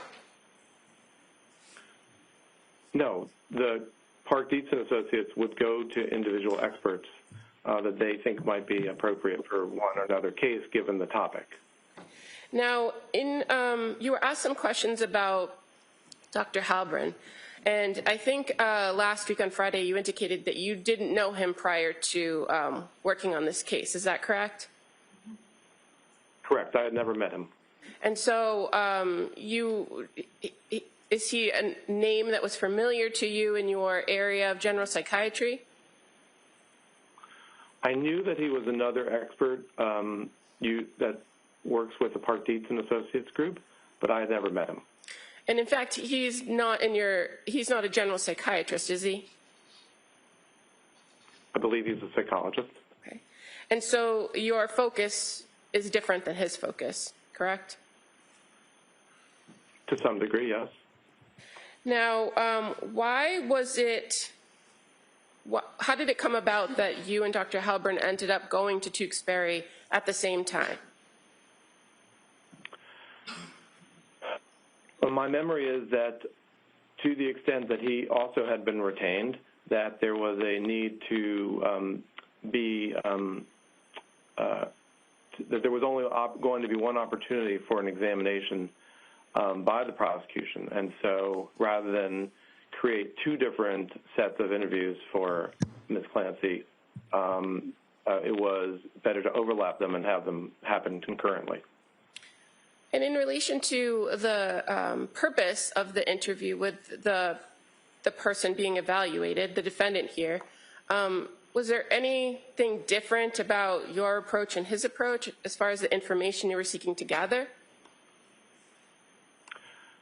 Generally, no. As has been mentioned, he went ahead and did psychological testing on the second day. But other than that, it's still the same topic, the individual's mental health. And in regards to that particular, those days that you were there, it wasn't just you and Dr. Halbrin in the room with the defendant, correct? That's right. Who else was in the room? One person who served as a videographer, well, two individuals who served as videographers. Do you know who retained the videographer? I don't. And you're aware that Ms. Clancy was also on a one-to-one, so was there a staff member from Duxbury close by, if not in the room? Close by, but not in the room. And the person who was conducting the video, they were in the room running the video the whole time? That's correct. And fair to say, as it pertained to taking breaks, you and Dr. Halbrin offered the defendant multiple opportunities to take a break, correct? Yes. And we made it clear that we could take a break any time. And she repeatedly declined a break, right? I recall that, yes. Okay. And that would be contained within the video that was running throughout the course of your interaction with her, correct? Yes. At this time, Your Honor, I'd like to present as the next exhibit the recorded interview with the experts. All right, I see counsel at sidebar.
There'll be exhibit, yes.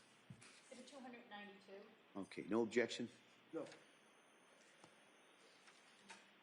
Dr. Mack, on cross-examination, you were asked about the LeBron case that you were involved in. You recall that line of questioning? I do. And in that case, you were retained by the state of Florida. Is that right? Yes, the executive office of the governor. And you offered an opinion in that case, correct? Yes. And was that testimony or by way of a declaration or a report? It was a report, and then there was a deposition. And so you were part of a hearing with the court in Florida to determine whether your ultimate opinions could be considered in the case, correct? I don't think that there was a specific separate hearing after that point. Okay. My recollection is that in the phase of a summary judgment proceeding, that the use of my testimony was discussed in the summary judgment documents from each side. And then ultimately, your opinion wasn't utilized by the court, right? If I recall the statement of the court in the document, it was that Dr. Mack is not an expert in this case, or it may have said Dr. Mack is not a qualified expert in this case. And why was that? My recollection of the case, which is now almost 15 years ago, was that the information that I was aware of in terms of the rate of substance use in individuals who received TANF was nationwide and was not specific to Florida. And the issue was a Florida TANF case, right? Having to do with residents in the state of Florida. So as far as the limitations there and your testimony in these types of cases could be nationwide. In that particular case, it was just that you didn't have enough information about the residents in that state, correct? Well, that was Okay, if you can answer that, and then go ahead. my understanding is that that was one of the elements by which the court determined or made the statement that it did. Okay. And you were offering some opinions about your expertise in the area of addiction during that time period, correct? Yes. Okay. Had nothing to do with criminal responsibility. Correct. Now, you talked a lot with defense counsel about the DSM, so I don't want to go too far into it, but on Friday, you directed Attorney Reddington to a particular part of the bipolar and related disorder chapter having to do with specifiers. Do you remember that? Yes.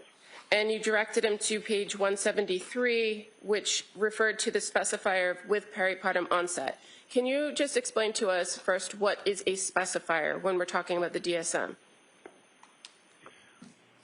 Specifiers are a way in which the DSM allows a diagnostician to highlight certain details of the individual's presentation. But as I was mentioning the other day, psychiatric classification nowadays refers to the larger presenting symptoms that the individual has, and specifiers can be added on. So a person can have a severe mood disorder, and then one can add on the specifier of with postpartum onset or atypical features or other specifiers that have been defined. And so when you were referring to page 173, where it starts the long paragraph about with peripartum onset, is that the portion of the specifier categories for bipolar-related disorders where we're talking about postpartum periods? Yes, there's a defined way in which a person can add as a diagnosis whether or not there was onset in that particular time frame. And that's where we find the four-week timeline, correct? Correct. And it also talks about different mood episodes, including manic and depressive episodes in that section, right? That's right. And that section also talks about the fact that it could present, mood episodes could present with psychotic symptoms and without psychotic symptoms, or psychotic features, I should say. Is that right? Right. Bipolar disorder is bipolar disorder is a disorder of mood. Abnormal mood is what the diagnostician observes and is aware of. And if there is a way to determine that it's a major depressive episode or a manic episode or a hypomanic episode, that will help to determine if this severe mood condition is bipolar or major depressive disorder. And so in that regard, the same specifier is also part of the major depressive category, correct? As right. a specifier. As I said, the specifiers provide detail, but they are not the, so to speak, the major element of the diagnosis. The major element of the diagnoses in DSM are the observable major symptoms and signs. Well, I'm asking about just what's contained within those specifiers, because you and counsel went back and forth quite a bit on Friday about what's in there and what's not in the DSM when it comes to the peripartum onset. But as far as in both the specifier for bipolar and depressive disorder, there are a number of those features that you were discussing that is in the DSM as a specifier. Right. Okay. Yeah. And those are presentation with psychotic features, the frequency of occurrence or reoccurrence of the peripartum onset for these disorders, right? That's yes, in there. the description has that, yes. As well as the risk of postpartum episodes being greater when people have history of depressive disorders or bipolar disorder. That's within that specifier for each of those two chapters, is it not? Yes, that portion of the specifier is a description of what's been observed over time. It's not necessarily the criteria, but it's the observations that have been so commonly observed that they were able to write that in the manual. So this concept of a peripartum onset, or we've been using it as postpartum interchangeably, it's within the DSM-5, right? Yes, the DSM-5 provides a manner by which to make a diagnosis that provides this specification or highlights this detail of the individual's illness. And as far as your conclusions, again, when you're asked to do an evaluation, do you rely on other people's conclusions about diagnosis when making your own diagnosis? It's important to understand what others have observed and what they're concerned about, and then as a physician, one will make one's own diagnosis. And so in this case, you came to the conclusion that the defendant presented with a major depressive episode, right? Correct. And you relied on diagnostic criteria in the major depressive disorder category. Is that fair to say? Yes, that was the diagnostic criteria that I used to support that diagnosis. And counsel went through with you today a number of different I think he called them symptoms of postpartum depression. But as far as major depressive disorder, what are the 9 general symptoms that you see, or you can find 5 or more of, to find that somebody suffers from a major depressive disorder? So a major depressive episode is defined, and this is parallel to the description I was giving earlier of a manic episode. They're both problems of mood. They're both discrete periods of mood problems. So a major depressive episode would be a 2-week discrete change in a person's mood, and you have to have at least 5 of 9 different symptoms or signs, and it has to be persistent, and it has to be most of the days. So the 9 include starting out with anhedonia, meaning lack of feeling pleasure. Secondly, actually feeling depressed mood. It can be feelings of guilt or worthlessness. and then it also may include problems with thinking about death or suicidality. Furthermore, problems with sleep, eating, what we call energy, psychomotor activity, either psychomotor slowing or agitation. And then all these, you have to have 5 out of these 9 in order to meet the major depressive episode. And I think maybe you might have missed one, diminished ability to think or concentrate. Is that one? So, concentration.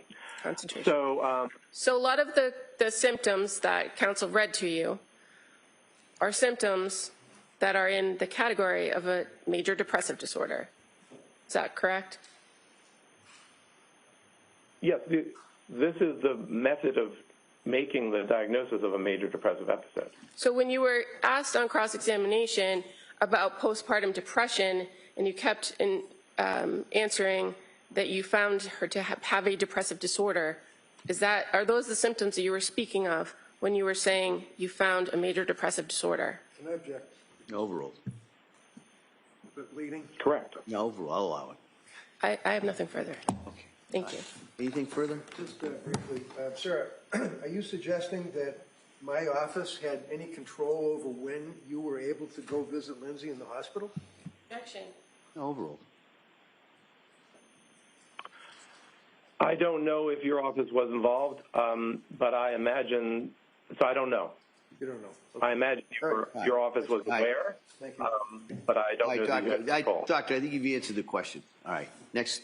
Anything further? Thank you, Judge. Anything further, Como? All right. Thank you, Doctor. Thank you very much. Thank you. All right. So, members of the jury, we're going to take the morning break at this point, and we're going to come back and continue with the Commonwealth's rebuttal case. We'll have a witness that'll go on the stand after we get back.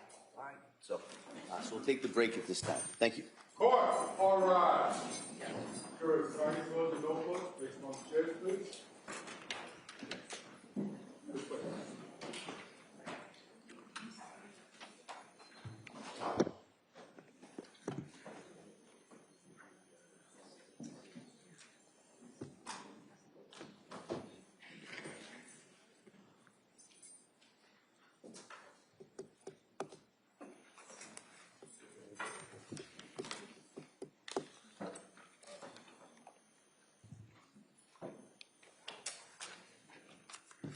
Jurors have exited the courtroom. All right. Anything we need to discuss before the break, Como? No, Your Honor. No, thank you. All right. So we'll be in the morning recess at this time. Thank you. Thank you. Court is in recess.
Court is back in session. You may be seated.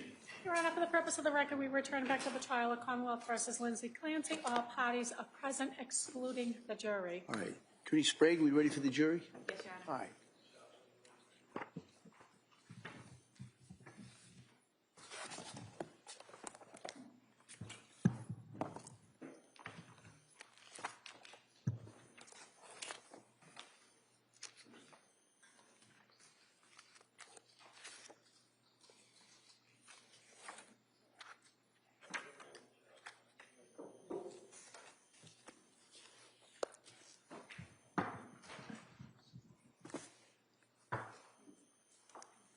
Court, all rise. Jurors entering.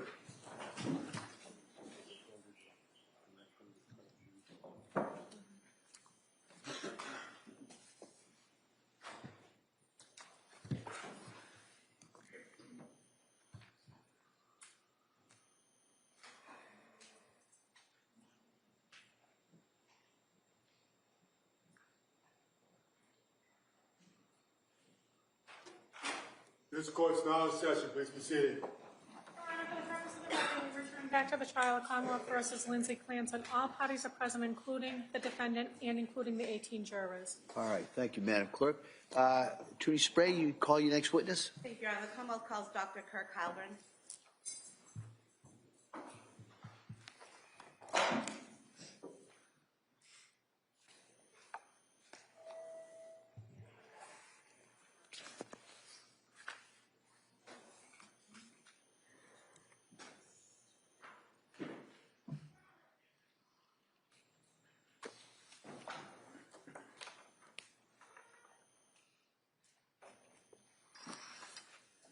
Good morning, sir. Good morning. You start right here. Raise your right hand for the clerk, please. Good morning. Do you solemnly swear that the testimony in the evidence you shall give to the court and the jury in the matter now pending between the Commonwealth and the defendant will be the truth, the whole truth, and nothing but the truth? So help you God. I do. Thank you, sir. You may have a seat. Watch your step, please. All right. Good morning, Doctor. Good morning, sir. All right. I'm going to ask you to keep your voice up so the jury can hear you. And with that, Attorney Sprague. Thank you, Your Honor. Good afternoon. Can you please state and spell your name for the record? Yes. My name is Kirk Heilbrun. That's spelled K-I-R-K, and then H-E-I-L-B-R-U-N. What is your occupation? I'm a psychologist. I am in the Department of Psychology at Drexel University in Philadelphia. And as part of that, I run 2 clinics. One is a clinic where I conduct psychological evaluations for, thanks, sir, for courts and attorneys, and the other is what we call the Reentry Project, where we provide assessment and treatment services to individuals who are either returning from federal prison or under the jurisdiction of a federal mental health court or have been exonerated following a false conviction. And do you specialize in certain areas of psychology? Yes, I do. I'm a forensic psychologist, and that means that I take the application of clinical psychology and I apply it to legal proceedings in criminal and civil matters. Can you describe your training in clinical psychology? Yes, I can. I received a doctoral degree from the University of Texas at Austin in 1980, and as part of that, I received training in various sorts of assessment and treatment and therapy and research and things like that. And then also as part of that, I was involved in a full-time internship between 1979 and 1980 at the University of Texas Health Science Center at San Antonio. And did you receive specialized postgraduate training in forensic psychology? I did. I received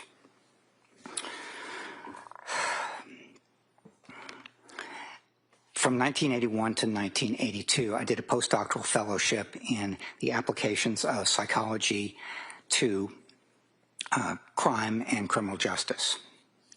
And what did that involve? That involved full-time exposure to clinical work in correctional and forensic populations, and also a thorough exposure to the clinical and research literature on assessment and interventions with these individuals. And are you licensed to practice psychology?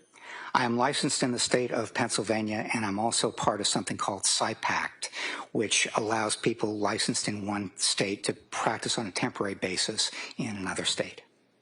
And are you board certified in clinical psychology? I'm board certified with the American Board of Professional Psychology, which is the oldest and most rigorous kind of board certification agency organization in the country. And are you board certified in forensic psychology? Yes, I'm also board certified in forensic psychology with the American Board of Professional Psychology. And do you have experience in the treatment of individuals found either incompetent to stand trial or not guilty due to lack of criminal responsibility? I do. Between 1982 and 1991, I was first a staff psychologist, then a chief psychologist at the Florida State Hospital in Chattahoochee, Florida. And then between 1991 and 1994, I served as the clinical director of the forensic unit at Central State Hospital in Petersburg, Virginia. And at that time, I was also serving as an associate professor in the Department of Psychiatry at the Medical College of Virginia in Richmond. And as a part of these positions, I had responsibilities for providing assessment and treatment services myself, and also for supervising such services provided by others. And could you describe your job responsibilities at Drexel University? I could. I teach graduate and undergraduate courses in forensic assessment and law and psychology. And as part of the clinic that I mentioned a moment ago, I conduct forensic evaluations at the request of judges and attorneys, and I supervise individuals who are providing services to the individuals who are either coming back to the community from prison or under the jurisdiction of a federal mental health court, or who are leaving prison having been exonerated following a false conviction. And finally, I conduct research and supervise students who are working in psychology and law areas. And have you conducted research in the areas of abnormal behavior and criminality? I have. Over the course of my career, I've published about 240 articles, chapters, and books in the areas of aggression and violence, juveniles, mentally disordered adult offenders, forensic assessment, ethics, and malingering and deception. And two of those interests that are particularly applicable to the present case are risk assessment, which helps us understand the influences contributing to violent behavior, and also forensic mental health assessment, where we consider the important principles and steps that are connected with psychological and psychiatric evaluations in legal contexts such as criminal or civil proceedings. And are you involved in providing continuing education to mental health and legal professionals? Yes, over the past 15 years, I've presented about 50 lectures and workshops in the areas of forensic assessment, risk assessment, treatment, sexual offenders, and ethics. And Doctor, in your experience in doing forensic evaluations and in teaching people how to do forensic evaluations, would you call someone you're doing a forensic evaluation on your patient? No, I would call them perhaps someone who's being evaluated or an evaluee or something like that. They're not a patient because the role of therapist in treating a patient is different from the role of a psychologist or psychiatrist in conducting a forensic mental health assessment.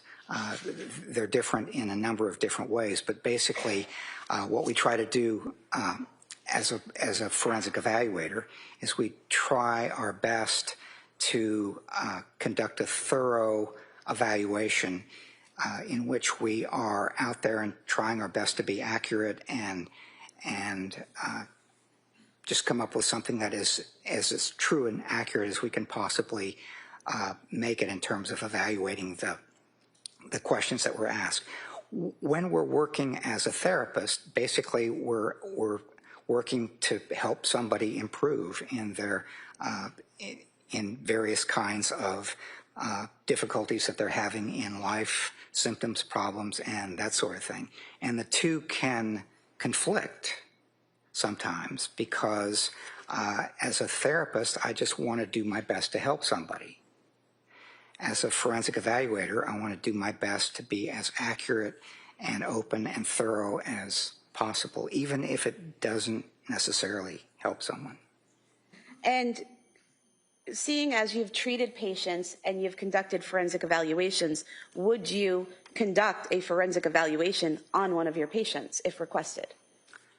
I would not, no. If I were asked to do that, I would explain that those are two different roles, that there is very likely a conflict of interest that could arise if I try to do both, and I would refer whoever requested it to another individual to conduct the evaluation. And have you testified in cases as a witness on issues like competence to stand trial, criminal responsibility at the time of an offense, civil commitment, and other areas? I have. Over the course of my career, I've testified about 330 times with adults and juveniles. The issues have included things like transfer and sentencing, competence to stand trial, mental state at the time of the offense, civil commitment, and personal injury. I've testified on behalf of both the defense and the prosecution, and I've been qualified as an expert in juvenile criminal and civil litigation in both state and federal court.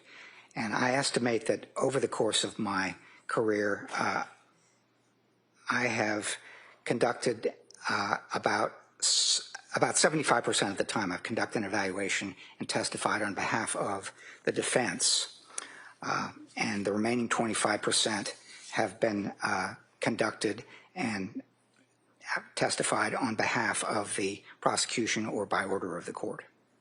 And have there been times in that 25% of your casework that you've been retained by the prosecution, say for a criminal responsibility evaluation, where you find that the defendant is not criminally responsible and you have to tell the prosecutor that? Yes, that happens with the prosecutor, and it also happens with the defense. And it's just something that we have to be able to do if we're in the profession of forensic psychology, because if we try to be thorough and accurate and impartial, then sometimes the results will favor whoever asked us to conduct the evaluation, and sometimes they won't.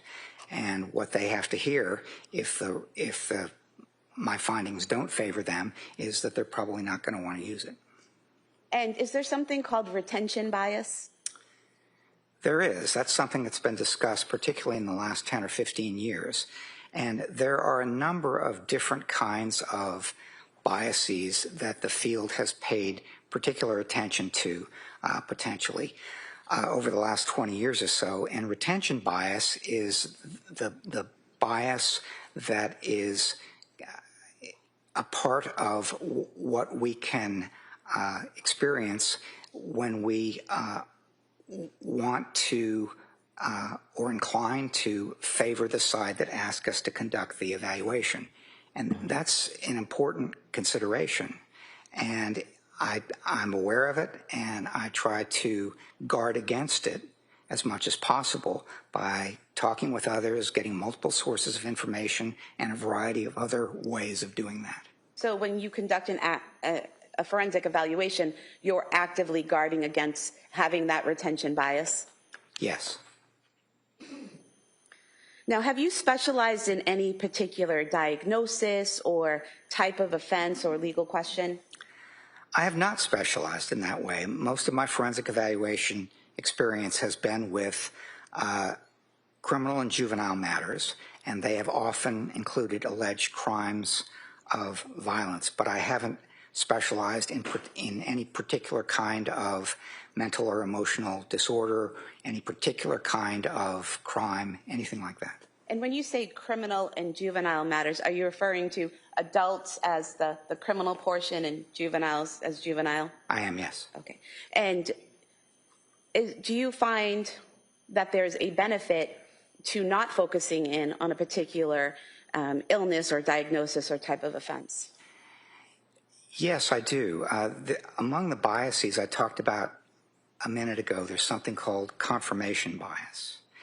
And basically that's if you make up your mind earlier or incline toward one particular diagnosis or anything like that, then there can be a real problem, because when you get conflicting information, that is information that's not consistent with that decision that you've made or leaned toward early on, then the problem becomes you pay attention to the information that's consistent with it and you stay away from the information that isn't. And so in some ways, for me, not specializing gives me an advantage, because what I can do is come in and not be inclined toward any particular diagnosis or possible answer to a particular set of questions or a particular hypothesis or anything like that. What I can do is do my best to look at the different possibilities, and when there's evidence favoring one or supporting one, I'm inclined toward that. And when there's not, then I set it aside. And have you had leadership experience in your field? I have, yes. I served as the chair of my department at Drexel for 15 years, and I've also served as the president of two national organizations, the two that are most strongly associated with forensic psychology in this country. One is the American Psychology Law Society, and the other is the American Board of Forensic Psychology.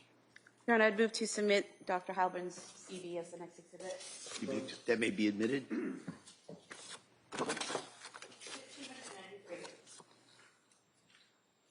Doctor, were you asked to conduct a forensic evaluation of Lindsay Clancy? I was, yes. And what did that entail, that forensic evaluation?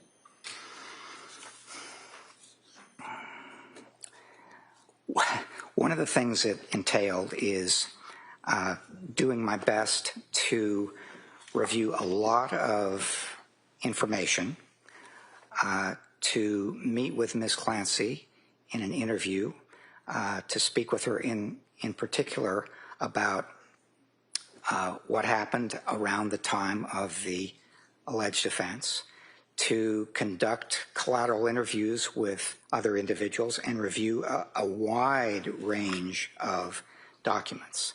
And so I have been reviewing documents since January of 2025. I had the opportunity to meet with Ms. Clancy in April of this year, 2026, and at that time spent 3 days with her along with Dr. Abram Mack. One of those days, which was video recorded, we talked about her background and a lot of information like that. The second day, where I met with her myself and did not video that because some of these psychological tests are private and they should not be videoed. So we did some psychological testing during that second day, and then on the third day, back with the video, back with Dr. Mack, we talked with Ms. Clancy about the things that she was thinking and feeling and doing around the time of the alleged offense. And so I mentioned that I reviewed records. I've got a report sitting in front of me, and those records are spelled out over 4 pages, so I'm not going to run through the whole list with you.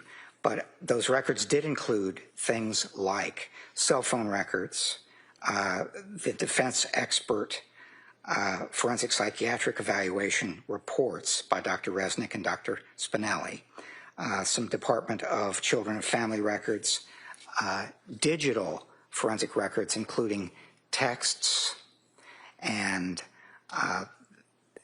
information that was provided by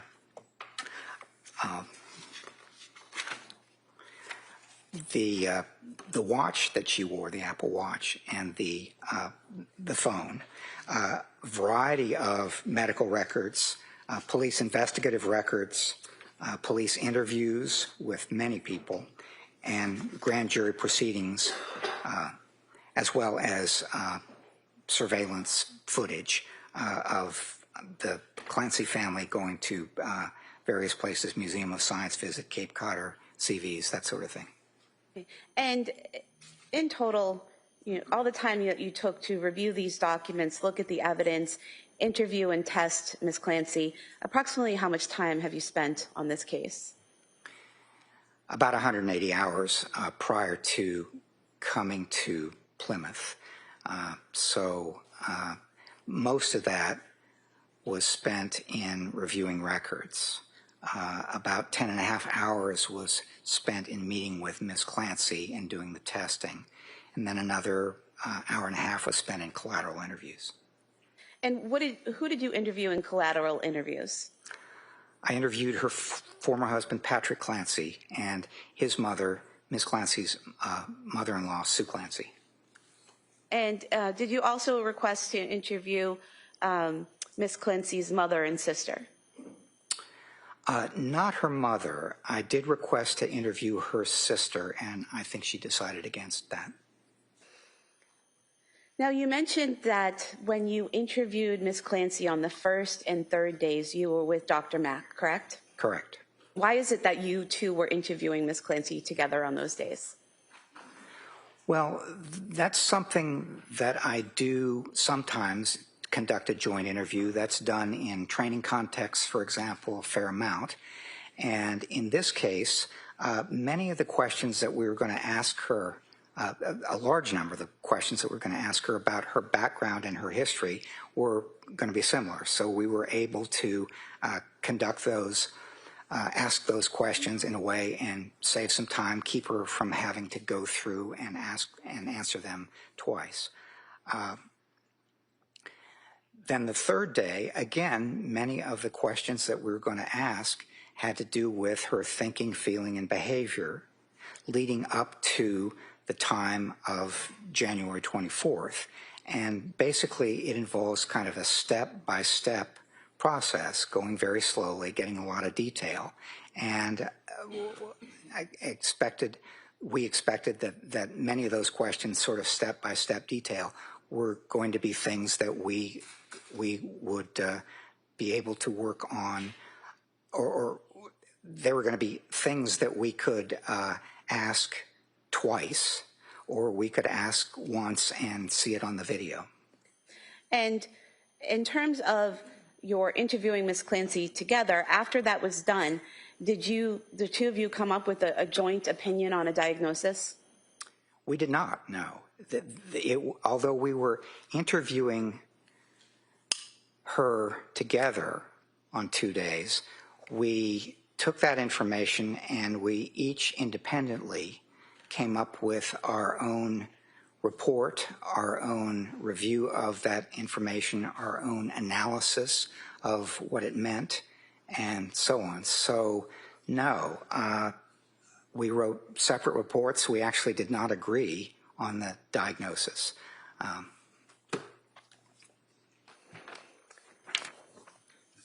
Now, if we could have the PowerPoint. In terms of your evaluation of Ms. Clancy, including the records and the collateral interviews and your interviews of her, did you form some main conclusions? I did, yes. And if you could tell us, what were your major findings regarding Ms. Clancy's mental health history before September of 2022?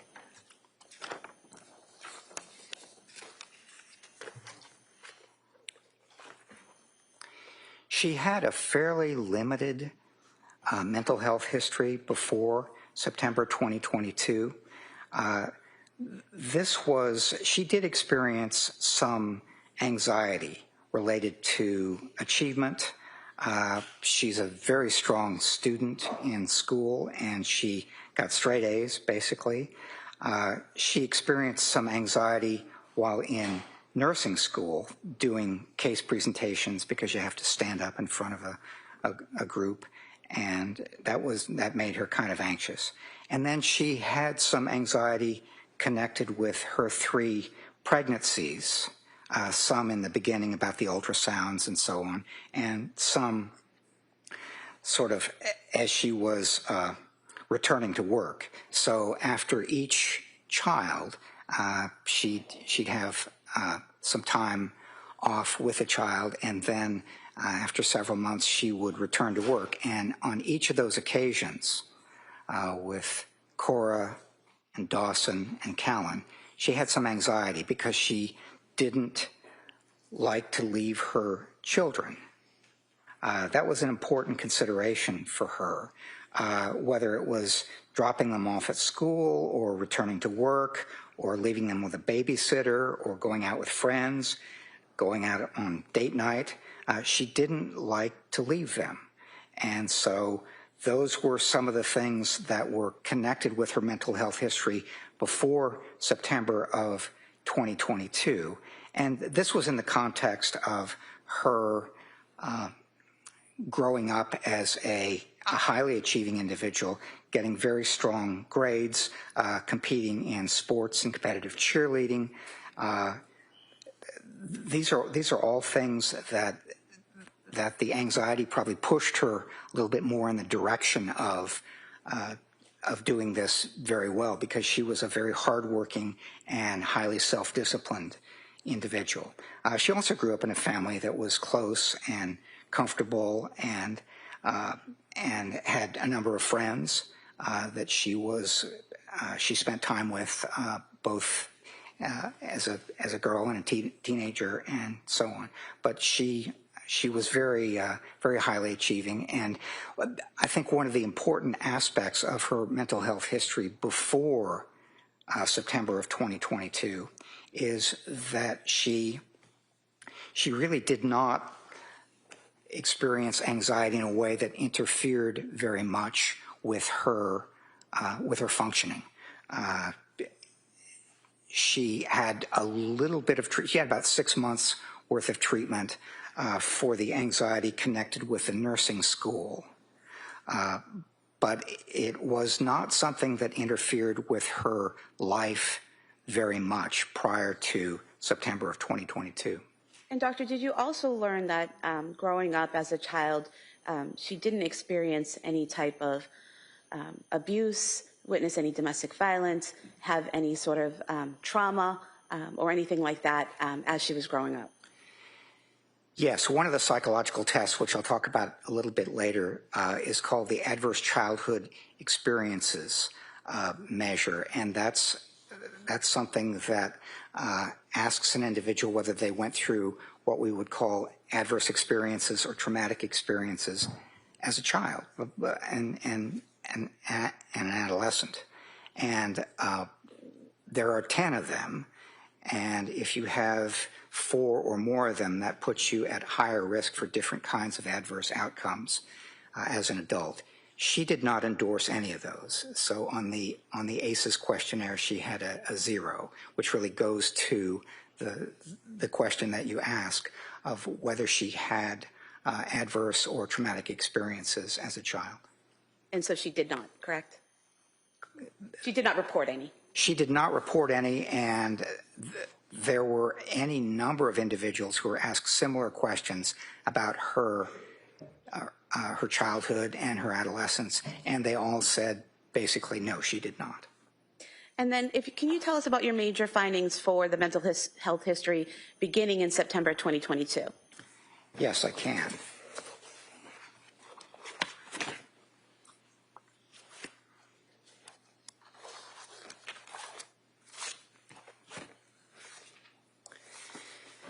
So it was about 12 weeks after her son Callan was born, and she was feeling very anxious and sometimes depressed about having to leave him when he went back to work.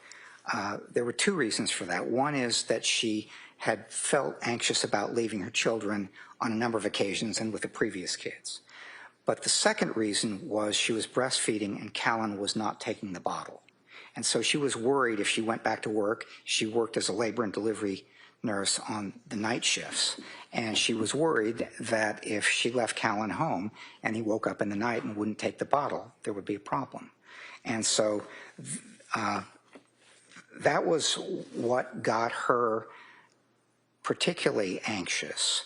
And what happened was she searched for a psychiatrist, found one, Dr. Jennifer Tufts, in September, and went to Dr. Tufts and got a prescription for Zoloft she wanted to reduce her anxiety somewhat.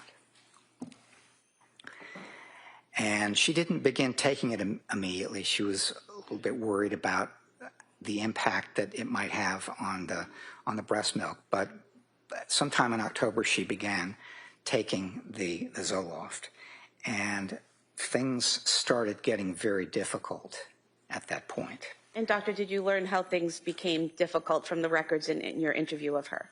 I did, both of those, and from, I guess you could say the records, because a number of people had talked about that, including her husband, Patrick, and I also got some of that information from him as well during the collateral interview. And what did you learn?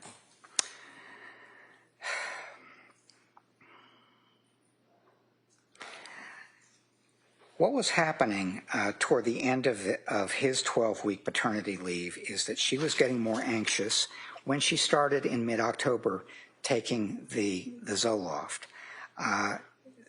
She immediately began to have some difficulty. The anxiety did not get better. In fact, it got worse. There were some symptoms of depression. She immediately started having some really difficult insomnia. And felt a lot of stress and so on. And so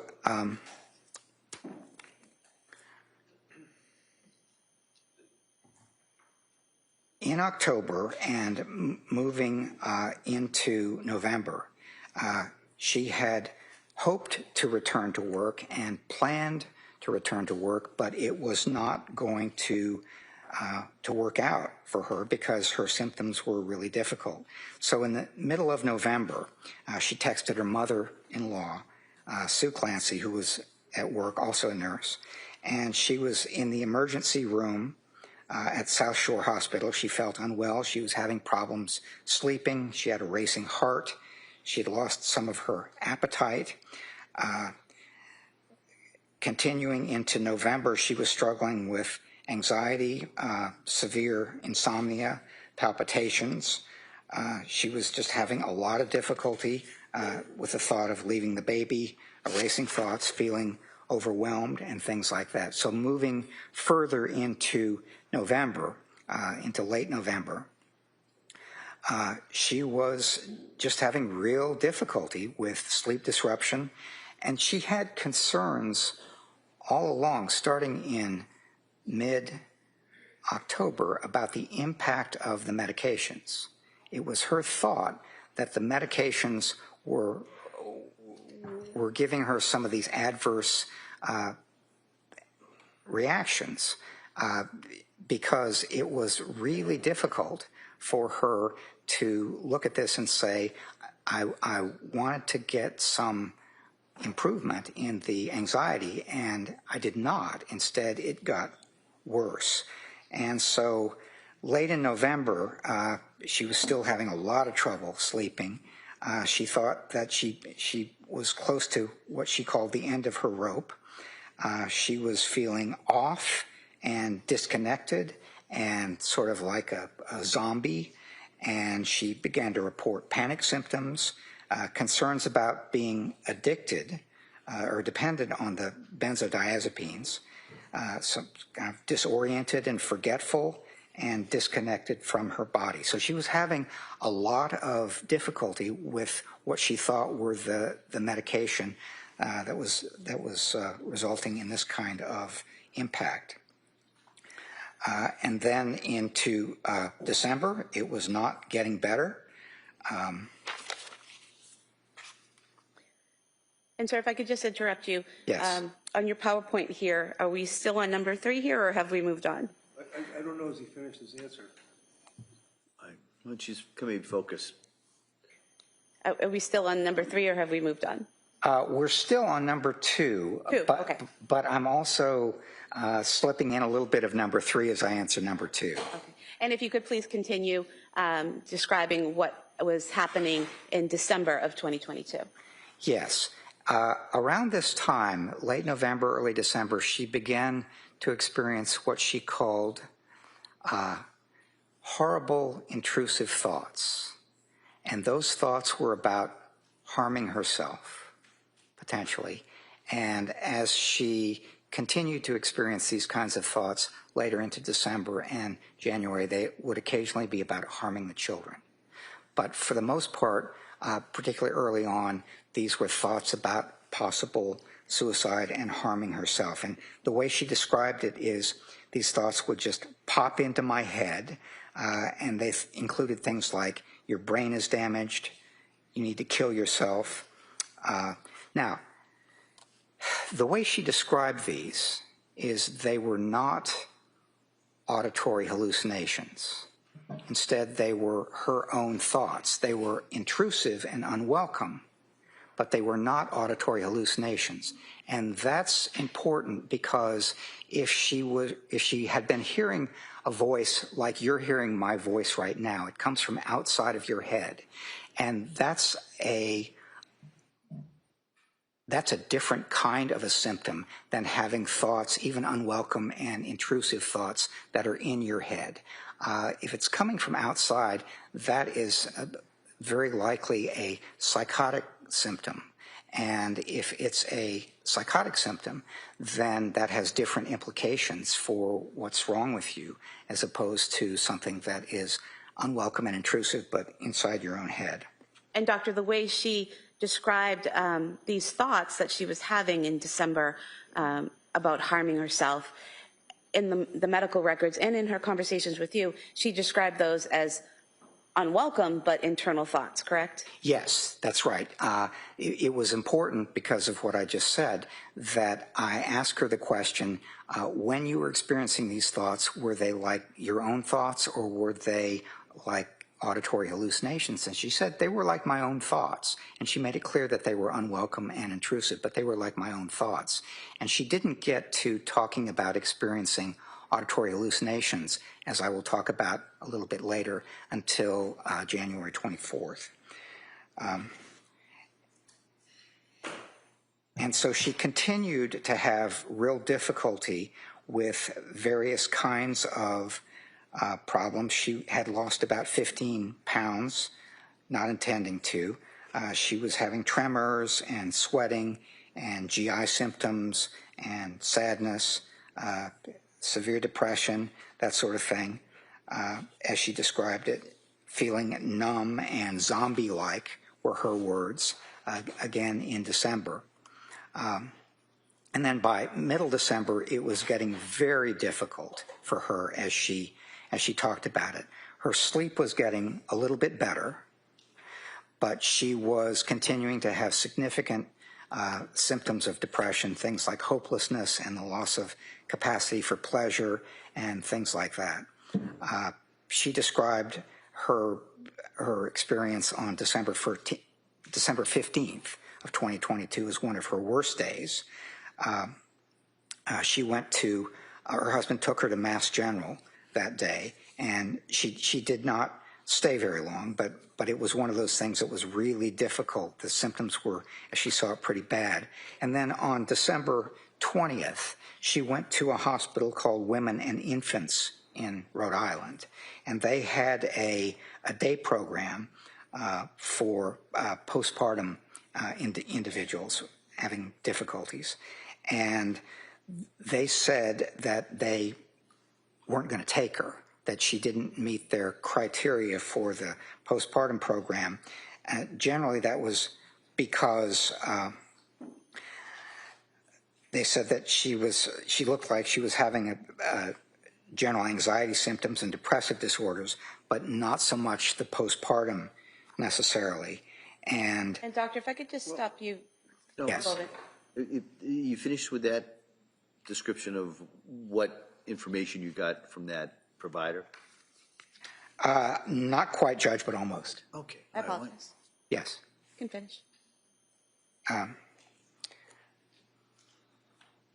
So she was not going to remain in women and infants, and the next step that she took was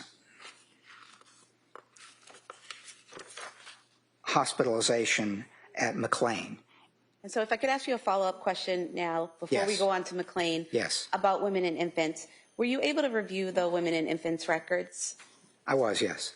And looking at the women and infants records, on page 9 I have here, it states that patient was offered several options for her, including inpatient treatment for medication management, a partial hospital program focused on general mental health, or continued outpatient management.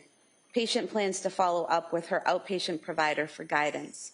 So even though they said she didn't necessarily fit into their postpartum program, they did offer her 3 other programs, correct? They did, yes. And her response, Ms. Clancy's response, was that she was going to discuss that with her provider for guidance, correct? Yes.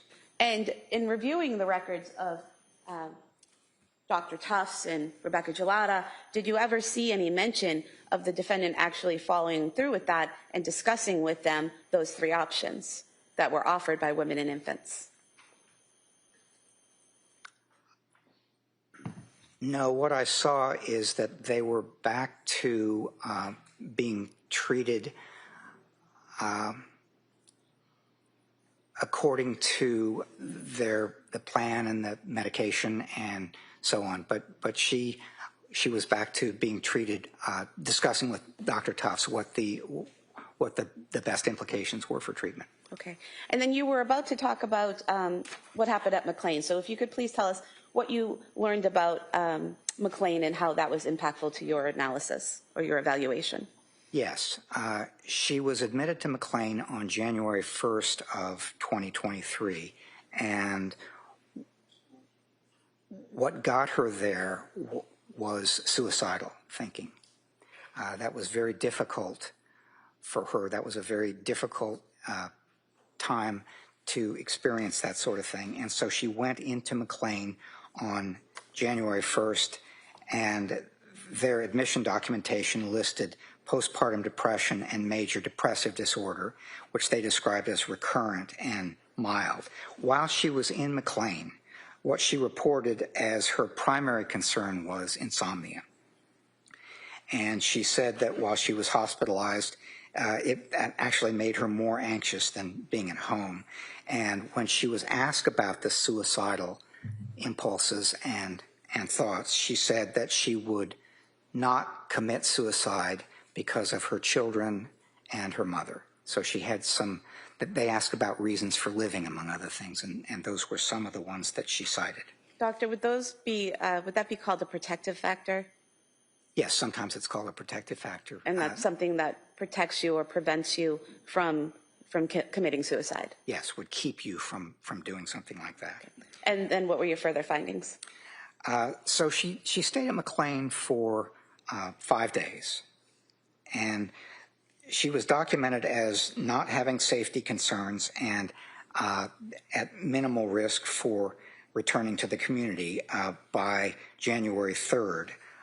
She described her mood there as numb, but she denied things like delusions or hallucinations or suicidal thoughts that were continuing or homicidal thinking. And at the time she was discharged on the 5th of January, she was described as cooperative and pleasant, with no psychosis, no suicidal or homicidal thinking.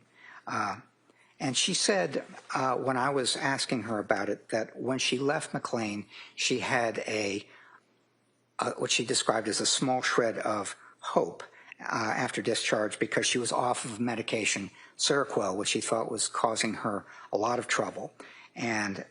But the intrusive suicidal thoughts returned, she said, within a week or so following her discharge from McLean. And would we be moving on now to number 3 on your PowerPoint? Yes, we are. Symptoms following the beginning of medication. So what were your major findings in that area?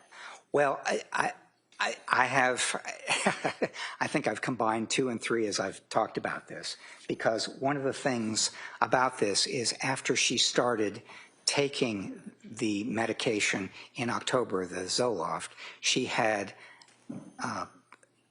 the anxiety didn't get better. She had great difficulty with insomnia. And she said she was numb. She felt like a zombie. It wasn't something that she was able to see any improvement in. In fact, she thought it was getting a lot worse. And so basically, what she thought is that the symptoms that she was experiencing following taking the medication that was prescribed beginning in October, she said the symptoms were getting worse, particularly a new symptom, which was insomnia. We could move on to the next slide. Doctor, and does that bring us to number 4 on your PowerPoint, the adverse response to medications, including bad insomnia? Yes, and I won't take nearly as long in talking about that, because one of the things that she thought was happening when she began taking that medication in October is that the medication itself was far from making the anxiety better. It was making it worse and keeping her from sleeping, and it was, she thought, making it difficult for her to she thought that the medication was actually making it a real problem for her to sleep, to feel. She felt emotionally numb and that sort of thing. And so accompanying the bad insomnia with the apparent adverse responses, producing the insomnia and other things, was a real problem for her as she saw it. And it's one of the things that she continued to emphasize to providers, whether it was Dr. Tufts or Ms. Gelada, a nurse practitioner. She said, basically, I think these medications are making me worse. But one of the things, moving on to number 5 there, one of the things she also said is that she was focusing on making the anxiety, helping the anxiety get better through medication. There was a little bit of counseling going on with Ms. Gelada, but one of the things that she did not really have was, say, a cognitive behavioral therapist or something like that to help her work through the problems. She thought that medication was going to try to help, and it really did. It was something that she focused on a good deal. And when you say she was focused, the defendant was focused on medication resolving her problems, would that include talking to doctors about different medications to try, researching medications on her own, asking friends and family for tips on medications, things like that? Yes, all of those things. Okay. And then should we move on to number 6, the mixed evidence about diagnosis and the nature of her problems? Yes. And what were your major findings in that area?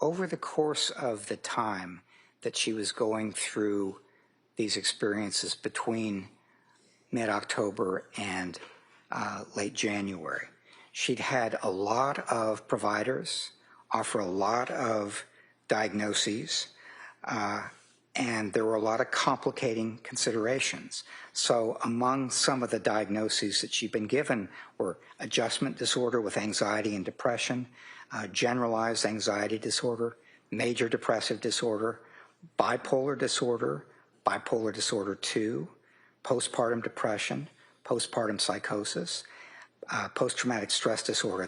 That last one was not before January of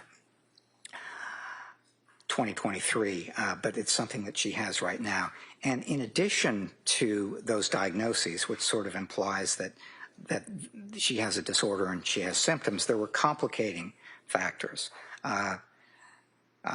She had psychotropic medication with apparent adverse reaction. She had serious sleep deprivation over a 3-month period. She had between 5 and 8 months after the birth of her third child. She had anxiety about returning to work in the fall of 22. She was worried about leaving her baby for work, and he was not taking the bottle. And the other thing, which was important for her, is she was always someone who was, she was into exercise.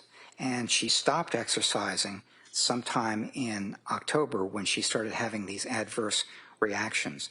But it's one of these things that it was a real difficult thing for her to handle when she couldn't do the running or the yoga or the Peloton or other things that she used to keep her anxiety managed.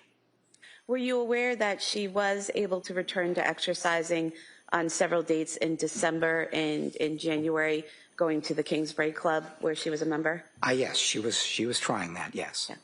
And is that something that, as putting on your clinician hat for a moment, is that something that you would recommend to a patient that they, in this situation, that they try to do things like exercise to complement medication and therapy? Well, if it works, it does work for some people, and they use it effectively over the course of their lives, particularly if they have some anxiety that might not fully need treatment, but it's something that might interfere with your life a little bit. And what were your next observations? Well, if we could move on to the next slide, please. So here we have number 7, your diagnosis, bipolar 2 disorder. So was that your diagnosis of Ms. Clancy? It was, and it was hard because of all the diagnoses in the records and all the symptoms that she experienced and so on.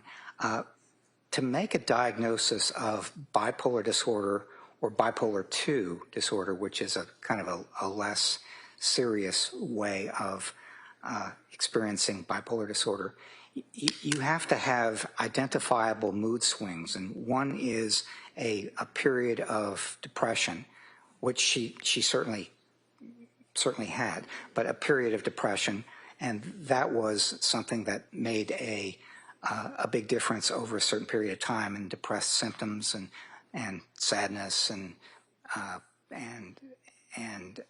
not having much or not having much motivation and things like that.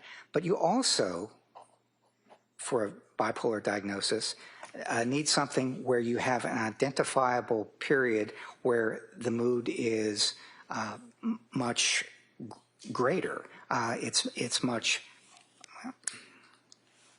one of the things that I might say is that one feels during a manic period sort of high, jumpy, decreased need for sleep, racing thoughts, sort of flight of ideas, thinking really fast, excessive appetites for different kinds of things, not getting tired, feeling important and powerful, and things like that.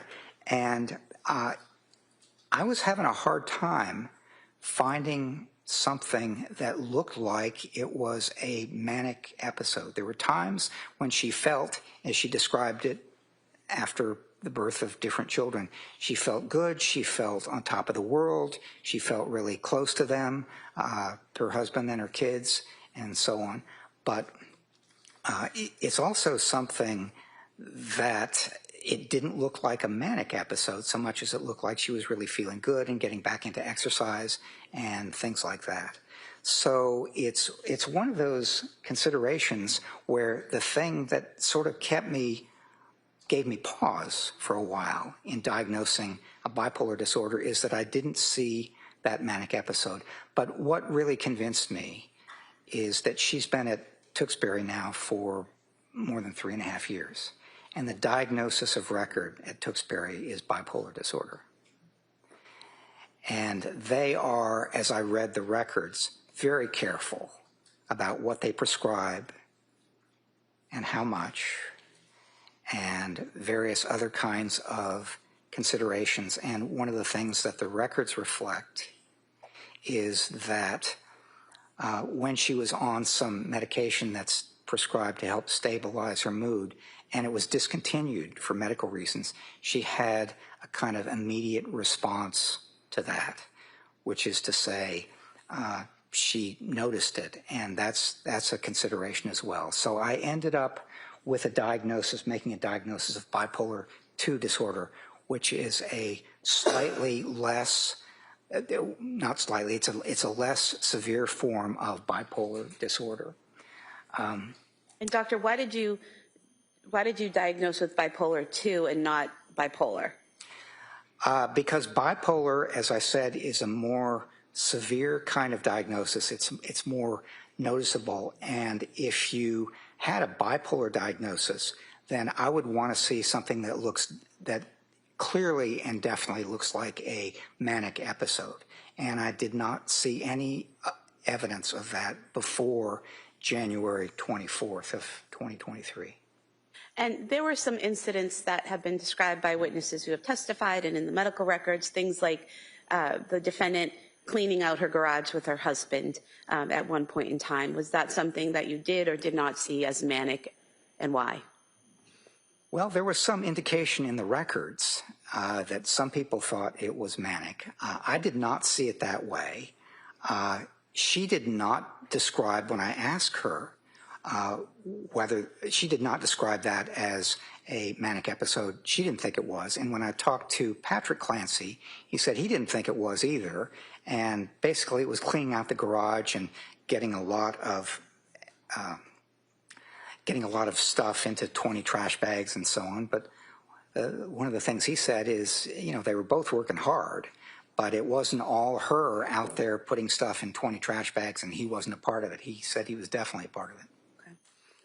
And would it be accurate that bipolar disorder requires that period of mania for, I believe it's 7 days, where bipolar II requires hypomania for 4 days? Is that right? Yes, that's right. Okay. And so did you see signs of hypomania? Well, that's something where it's less clear that it's manic, and that's one of the things that inclined me toward bipolar II is I just did not see signs that were clearly manic episodes, but it looked like something that it possibly could have been a less serious or less severe manic episode. And in terms of this diagnosis, this bipolar II, is there a way to determine whether she always had this disorder or if it's something new, and if it's something new, when it appeared? It's a disorder that typically comes on in adulthood. It's not something that you have as a kid or even for the most part as an adolescent. It's something that you start to show the signs of when you are in your 20s or 30s. Okay. And so at this point, would it be time to move on to number 8 on your PowerPoint? Yes. Which would be criminal responsibility evaluation, so mental state and legal standard are relevant. So what were your findings on number 8? Well, one of the things that I wanted to say about number 8 is that I wasn't called up here just to make a diagnosis or talk about symptoms. This is a criminal responsibility evaluation. And one of the things that I take a look at very carefully when I'm doing something like this is what's the standard for criminal responsibility in the jurisdiction. Now, I'm aware that the court will instruct the jury about the standard and how you apply it and so on, but my understanding of the standard for criminal responsibility in Massachusetts is that a person is not criminally responsible if, at the time of the offense, they suffered from a mental disease or defect, and, as a result, lacked substantial capacity either to appreciate the criminality or wrongfulness of their conduct or to conform their conduct to the requirements of the law. So there were really three parts. There really are three parts to that criminal responsibility standard. The first is mental disease or defect, and that's one of the reasons why I've paid so much attention to the symptoms and when they began and things like that. But the other thing that I try to do is take those symptoms and see how they affect somebody, in this case Ms. Clancy's, capacity for knowing that something like this was illegal or wrong, or how they affected her capacity for conforming her conduct to the requirements of the law, which I think of as kind of controlling her behavior. And to determine, is that something that those three elements are those things that you kept in mind throughout your evaluation of the records and your interview of the defendant and the psychological testing that you did? It is, yes, and it's something that I put on page 1 of my report because I always try to do that to try to make it as clear as I can that this is something I'm paying attention to throughout the entire evaluation. So that's your mindset when approaching the evaluation of Ms. Clancy? It is, yes. Okay. And so what types of psychological testing did you do with Ms. Clancy?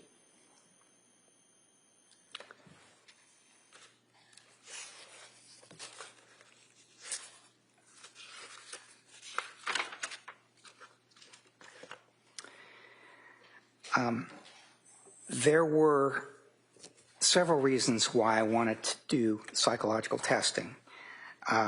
One is what we call response style. In a matter like this, somebody like Ms. Clancy during an interview could respond what we call reliably, which is within the limits of her memory, as accurately as she possibly can. But there are other response styles. One is that somebody could do what we call exaggeration or even fabrication. Sometimes that's called malingering, which is they distort or they take the kind of report that they do and they exaggerate or even fabricate the severity of what they are experiencing. And then the other kind of response style is to underreport, basically to say, I'm going to minimize or even deny things that I actually experience. So response style is always important in doing a forensic evaluation like this, and I paid attention to it. And one of the psychological tests that I administered, something called the Minnesota Multiphasic Personality Inventory, has scales that allow me to look and say, is she being kind of reliable, or is she exaggerating or fabricating, or is she minimizing or denying? So that was one of the reasons that I wanted to do these tests. The second is I wanted to pay attention to possible symptoms of what we call severe mental illness, things like hallucinations or delusions or mental disorganization. They can't really kind of focus on what's being discussed so much as you tend to get off track or have tangential speech, which is kind of running off the topic and going to different ways and so on. Cognitive disorganization is another speech. There's also a review of her reported symptoms around January 24th of 2023, and I wanted to ask her questions in a fairly comprehensive way about that. There are other symptoms that she was experiencing reportedly, depression in particular, and I wanted to know how depressed she was feeling. And so that was something that I could also measure with these psychological tests. And then finally, suicidal thinking was quite important. and I wanted to ask her questions about her thinking and feeling and behavior related to suicide, kind of leading up to January 24th and then around that time. So these are all reasons why I gave her psychological tests. Could I have you pause there for a moment? Yes. I'm not sure if it's a good time This is to a good break. time to break. All right, why don't we do that? Thank you. All right, so members of the jury, we're going to take the afternoon recess at this point. You know my instructions, so they're going to be the same.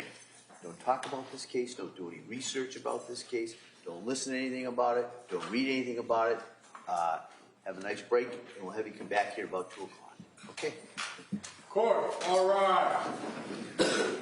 All rise, please. Good. Close your notebooks, place them on your chairs, just like this.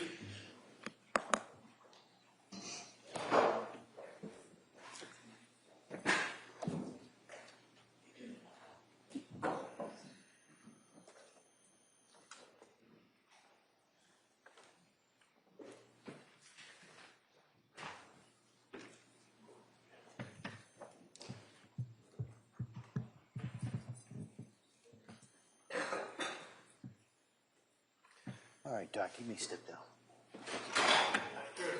All right. Anything we need to address before 2 o'clock? All right. So we'll be in recess till approximately 2 o'clock.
you may be seated.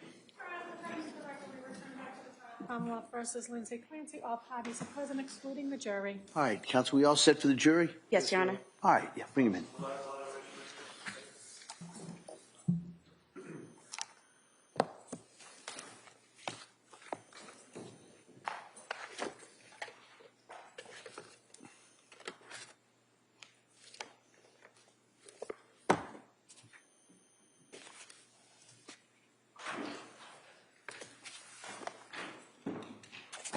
Court, all rise. Jurors entering.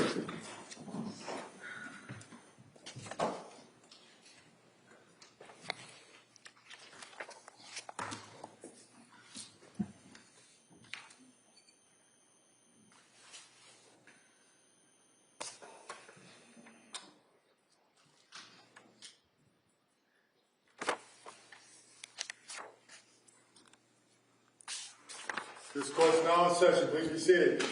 Your Honor, for the purpose of the record, we return back to the trial of Commonwealth versus Lindsay Clancy. All parties are present, including the defendant and including the 18 jurors. All right, thank you, Madam Clerk. Members of the jury, we're going to return now to the direct exam of this witness. All right, counsel. Thank you, Your Honor. Doctor, before we broke, you were describing the various psychological tests that you conducted on Ms. Clancy. Can you tell us the results of those tests? Yes, I can. On the MMPI, which I spoke about first, and this was, of course, 3.5 years after the alleged offense. So it's going to describe, much of it is going to describe her thinking and feeling and behavior in April of 2026 rather than January of 2023. But it's something that's always a challenge when you try to reconstruct what happened some time ago. And so some of these tests were administered from the standpoint of what was it like for you back then. But the MMPI was delivered in terms of how you're doing right now. And she, on the response style scales that I talked about earlier, she showed a slight tendency to underreport, to deny unusual experiences, although she did that in a way that was pretty sophisticated. She's a bright woman. And so given this, we kind of take into account a little bit the fact that she might be underreporting a little bit in terms of what's really wrong with her. However, there are a number of what we call clinical scales on this test, and she was not elevated on any of them, meaning that she's not actively symptomatic in many areas or in great distress in certain ways. But there was one scale that is elevated, and that is the suicide and death ideation scale, thinking about suicide and death. And I should say that Ms. Clancy has been on 1-to-1 suicide precautions, which is the highest level of precautions that a hospital can take, since she came to Duxbury. This is a very long time to be on that kind of precautions, and what it says to me is that she was at risk for suicide, she remains at risk for suicide, and so she still is. The Adverse Childhood Experience Questionnaire I mentioned earlier, basically it's a measure of whether somebody is reporting experiencing as a child or adolescent adverse or traumatic events, and she was not, so she had a 0 on that. There were 2 measures of suicide intent. One is called Beck's Suicide Intent Scale, and the other is called the Columbia Suicide Severity Rating Scale. And I can sum up those results very quickly by saying that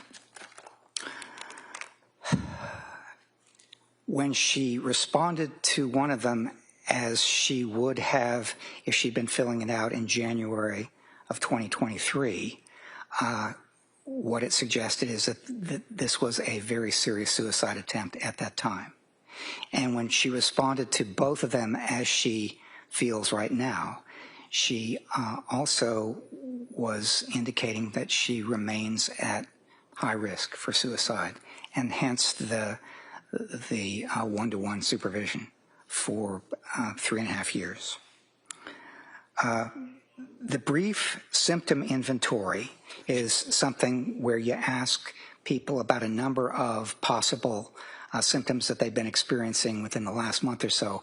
Gave it to her under two circumstances. One is, how are you doing right now? That is around April of this year. And the other was, how are you doing in January of 2023? Her description of how she was doing in January of 2023 is that she endorsed feeling blue or still extremely depressed, feeling no interest in things, thoughts of death or dying, feeling hopeless about the future, feeling very self-conscious with others, and the idea that something is wrong with her mind. She thought depression, suspiciousness, memory problems, problems with attention and concentration, and things like she was having trouble concentrating, so she'd be cooking, for instance, and she'd forget what step she was on. So most of these are consistent with symptoms of depression. And so I thought that they were good indications that she was endorsing feelings of depression, although she was improving somewhat from her December feelings.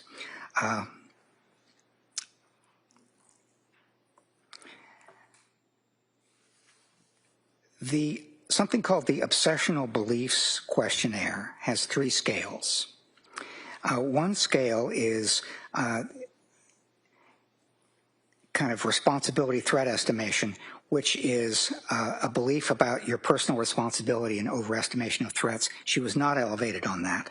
A second was perfectionism and certainty. She was not elevated on that either, although she works hard and so on, but she was not elevated on the perfectionist aspect of this test right now.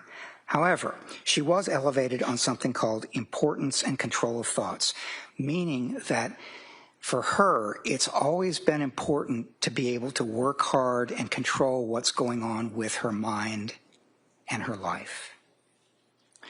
And one of the things that I'm going to talk about in a few minutes that I think was making her depressed and hopeless and sad and so on is that she had been trying very hard since October to basically control the problems that she was having, and it wasn't working. It was not succeeding for her. Okay, and then there was something called the Lahani-Slade hallucination scale. And so she endorsed the following things. Sometimes a passing thought will seem so real it frightens me. Sometimes I get distracted trying to concentrate on my work. That was something she endorsed back in 22 and 23. In the past, I've had the experience of hearing a person's voice and then found there was no one there. That was only on January 24th. I often hear a voice speaking my thoughts aloud, again, only on January 24th. I've been troubled by hearing voices in my head, again, only on January 24th. All right, so those were the psychological testing results, and I'm going to move to the last item on the PowerPoint here, which is why it was important for me to consider her motivation for killing her children. And this is something that, if you look at Lindsay Clancy, would be described as so out of character that I just like to know what could possibly have been going on. Because, for instance, when I talked to her and talked to her husband as well about how do you discipline your kids, it was never spanking, it was never hands-on, it was never anything like that. They both felt bad when they yelled at the kids. So it was one of those things that to imagine her doing something like this is really seems so out of character that I thought it was very important to try to figure out why it might have happened. So this is how I approached it. The other thing about the why question is it could well be something that is valuable to know when we're thinking about whether she understood that something was wrong, or when she was thinking about whether she could conform her conduct to the requirements of the law or control herself. The why question seemed important. So if I could have the next slide. Sure. And in evaluating the why, did you come up with 2 possible explanations? I did, yes, which is on this slide. And so can you explain that, please? I can, yes. There are a number of reasons in my experience why people harm one another, why people kill one another. And most of these reasons ended up not applying to Miss Clancy. I mean, it wasn't job-related. She wasn't in the military or the police. It didn't have to do with money or property or fame or anger or being callous or abusive or being afraid or doing it himself. None of those there was any evidence for. But there were a couple of things that started to have some evidence for, and this is what it looked like. One is the psychosis, the possibility that she had a severe mental illness, experiencing hallucinations, delusions, that sort of thing. And as part of that, on January 24th, experienced those symptoms that we're going to talk about in a minute. And I'm calling that the first bullet point there, acute psychosis with command hallucinations. The second possible explanation was as part of an attempt to take one's own life, as part of a suicide, one might harm one's children if you thought that would prevent them from suffering. And let me see if I can give you an example of that. If one of us were to learn, and we had no doubt in our mind that the Holocaust was coming tomorrow, and we thought that was going to be awful, and I can't live through that, and so I'm going to take my own life. If I had children, the question might come up, do I take them with me? Do I take their lives as well? Now, I'm not saying that I would definitely do that, but what I'm saying is that it would come up as a possibility in what I thought about. And so there ended up being, in my mind, 2 possible explanations for why she did what she did. The first being the acute psychosis with command hallucinations, and the second being this was a serious suicide attempt, and she wanted the children to be with her so she wouldn't be separated from them, and so they wouldn't have to suffer after she was gone. Now, in a minute, I'm going to talk about the evidence that I saw supporting each of those, but I will tell you right now, in advance of talking about that most of the evidence that I saw supported the second one and not the first. And so, Doctor, if we could go to the next slide and you could talk to us, tell us what evidence you saw for acute psychosis with command hallucinations. Yes. The first was, that's what she said. I asked her that question, and that's the way she explained it happened. She said, sometime on the afternoon of January 24th, 2023, that she heard a voice, and the voice said, "This is your last chance. You have to kill the kids so you can kill yourself." If she actually heard a voice like that, that would be evidence of psychosis being experienced and what we call command hallucinations, where the voice is instructing her to do something. There were some other possible things that made me think that it could be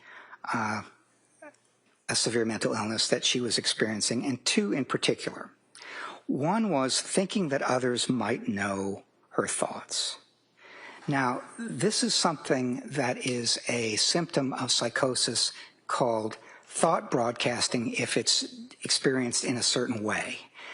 In thought broadcasting, if I'm experiencing that, I literally have the idea that that if I'm thinking it, you can hear what I'm saying, just as if I were putting it on the television or podcast or a movie or whatever. It's just coming out that way.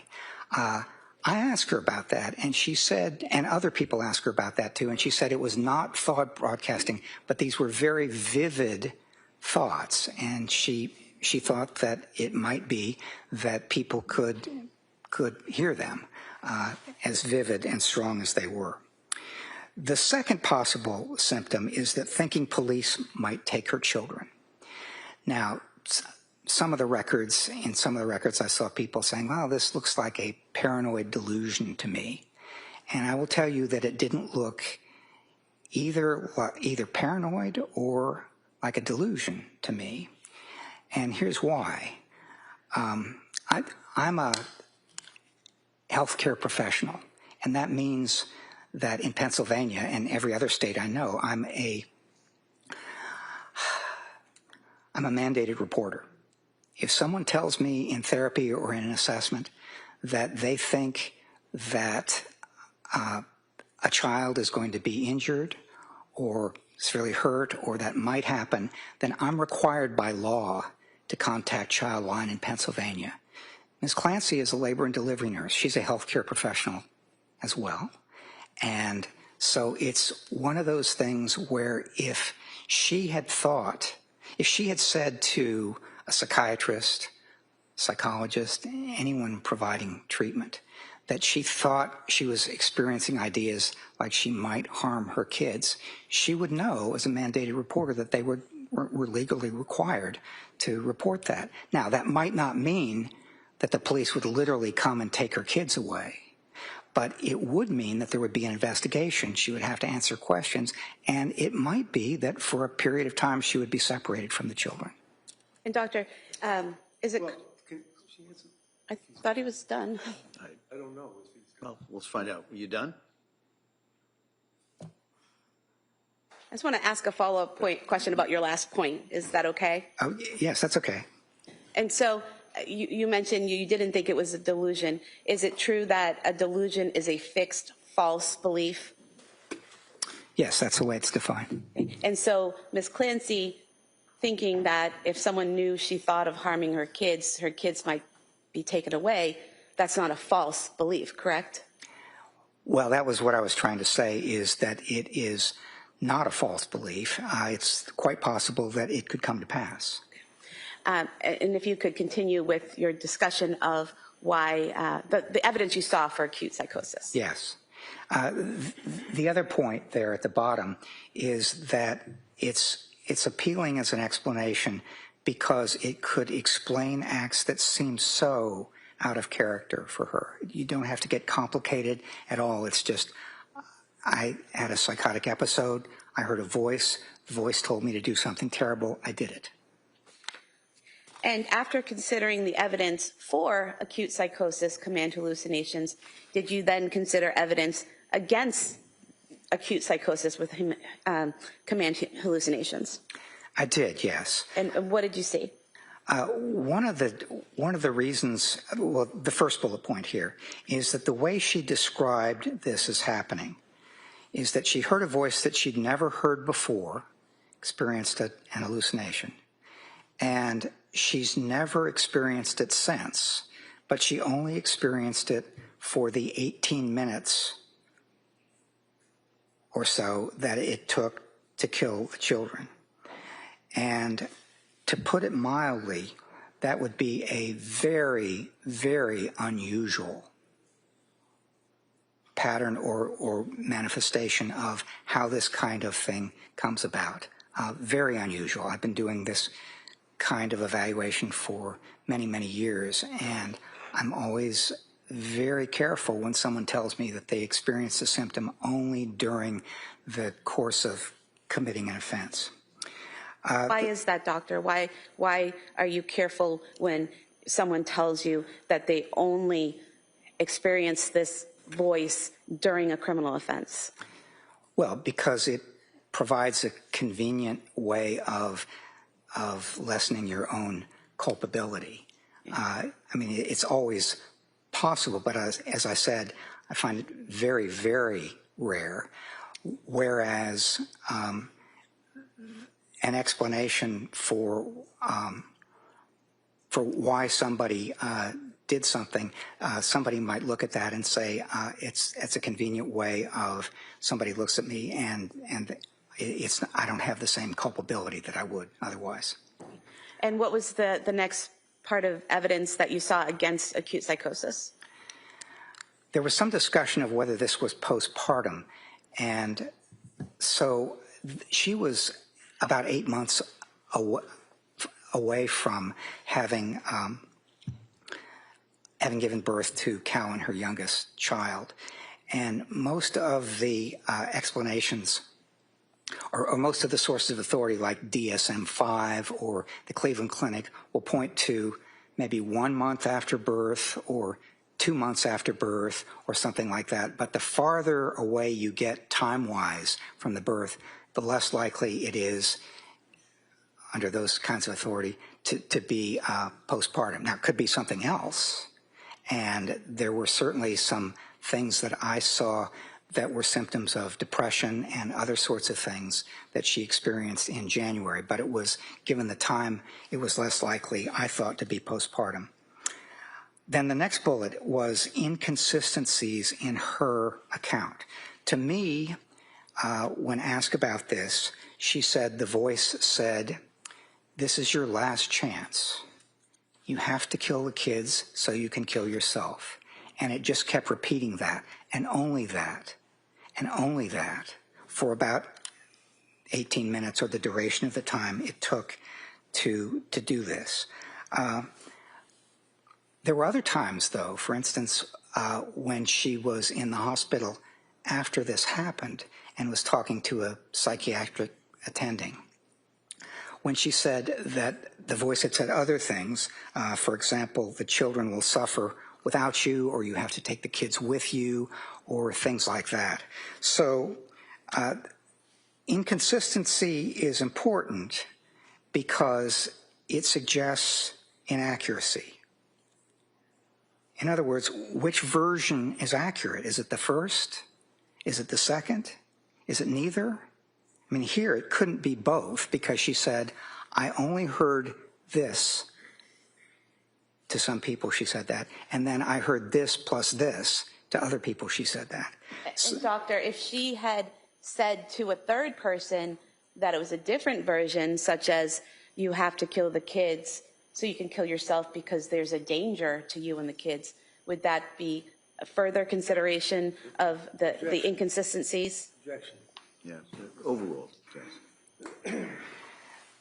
The more inconsistency there is. Can we have a basis for that, at least? It's asked as a hypothetical? Hypothetical, yes. I'll allow that. So it's not based on evidence, it's a hypothetical. It's a hypothetical. You might have to repeat the question. So if the person has a third version of what happened, what the voice said, and what the reasons the voice gave, would that be important in your assessment as well regarding inconsistency? Objection. It's speculation, it's not based on evidence, and there's no foundation for a hypothetical question. Why don't you just ask it as the hypothetical? You know, assuming this and go that way. Doctor, a hypothetical question for you. Assuming that a person has already given two versions of a voice, what the voice said for them to do, and then gives a third version of what the voice told them to do, would that be significant to you in assessing the inconsistencies? Objection for the record. Yeah, overruled. Go ahead. What I would say is the more inconsistency there is, the more problematic I find it to take any one particular account and say this is the accurate one. And then what other evidence did you find against acute psychosis?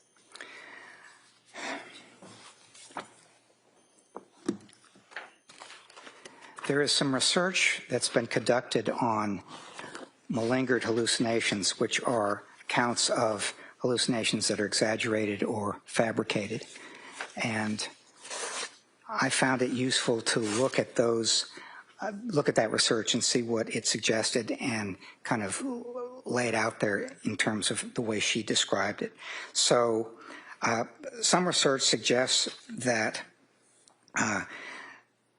that one consideration is whether the voices are internal or external, whether they're coming from your own thoughts or whether they're coming from outside of your head. And Ms. Clancy perceived this voice as external, which is more consistent with genuine hallucinations.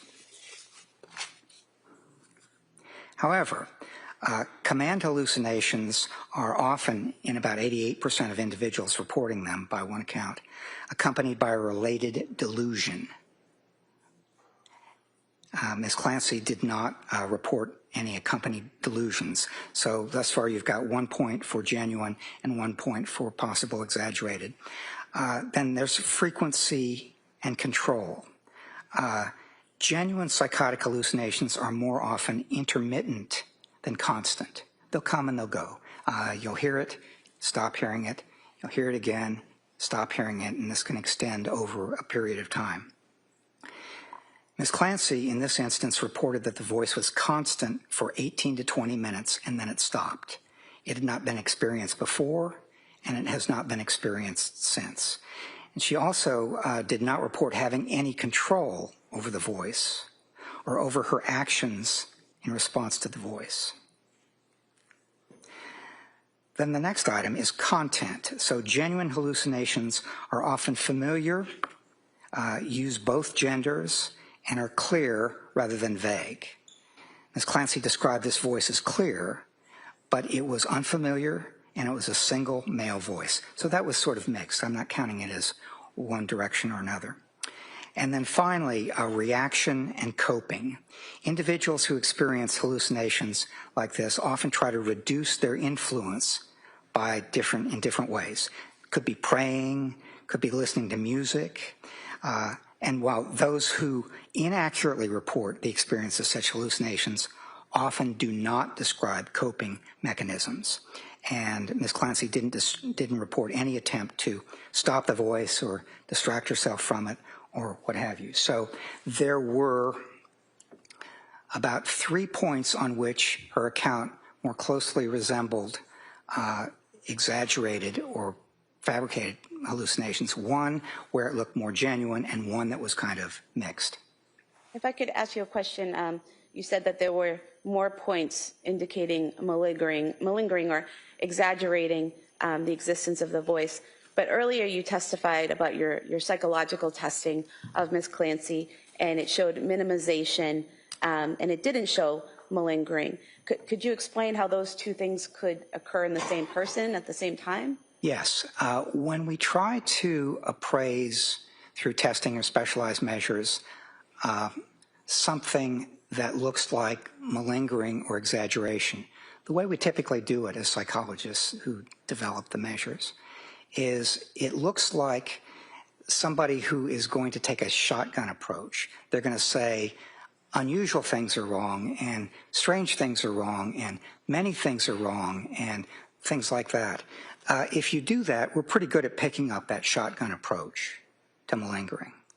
But if I ask you a bunch of questions and you answer them almost entirely in a genuine way, that you're being as accurate as you can, except with one exception, when I ask you about one experience or one symptom and you exaggerate or fabricate that, it's we can't pick that up through our testing. So what we have to do instead is we have to kind of develop our ideas about how it might have been experienced, what it was consistent with, what the disorder is. We take a broader approach, which is what I've tried to do in talking about this. We'll go to the next slide, please. And was there further evidence against acute psychosis?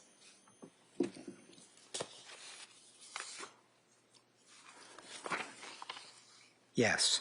I'm going to start with the question of thoughts or hallucinations. I've already said that I found the account of hallucinations to be, as she described it, it would be very, very unusual to experience it that way. Never having, not before, not since, constantly for 18 minutes. However, if this was a thought, an unwelcome, intrusive thought, but still a thought, that's basically this is your last chance, you have to kill the kids so you can kill yourself, then that would be consistent with thoughts that she'd been experiencing for some time. She'd been having thoughts about harming herself, that she was, it was going to be very difficult for her to do this in a way that was, that made sense. She was experiencing thoughts about hurting herself because her brain might have been damaged. She was experiencing thoughts about hurting the kids. She was experiencing all sorts of unwelcome thoughts. If that were the case on January 24th, if these were thoughts, then that would be consistent with what she'd been experiencing for months before. So that was something that made more sense to me, that rather than an auditory hallucination, it would have been an unwelcome, intrusive thought. The next bullet is her response to her husband's question, what did you do? So when he got home around 6 p.m. on January 24th, and the house was quiet, and he went in, thought people might have been playing hide and seek with him, called downstairs, didn't get an answer, called upstairs, didn't get an answer, went upstairs, found the bedroom door locked, unlocked it with his key, went in, saw some blood there, saw the window was open, ran downstairs, and he saw his wife Lindsay lying there semi-conscious. And he said, his first question was, what did you do? And her response was, I tried to kill myself. Now, I thought that if she had actually experienced this command hallucination, that she might have said something like, I did what I had to do, or I did what the voice said, or something like that. But no, she said, I tried to kill myself. And this is consistent with my looking at this and starting from the perspective of this is a serious, highly lethal suicide attempt. And that's the way to understand it. And then the last bullet point has to do with the recovery of memories. So when she regained consciousness that night in the hospital, one of the things she said is that she wasn't able to remember what had happened. And she was informed of it, but if this had been a genuine memory loss, then human memory is funny. And one of the things that happens is that when you're trying to remember something that actually happened, things can interfere with that. Things that you read, things that you're told, other sorts of things like that. So it would have been hard to understand how she would recover that memory accurately, including the particular memory of the command auditory hallucination and what it said. And doctor, did you already go over the first bullet point, the inconsistencies in her description of knowing wrongfulness?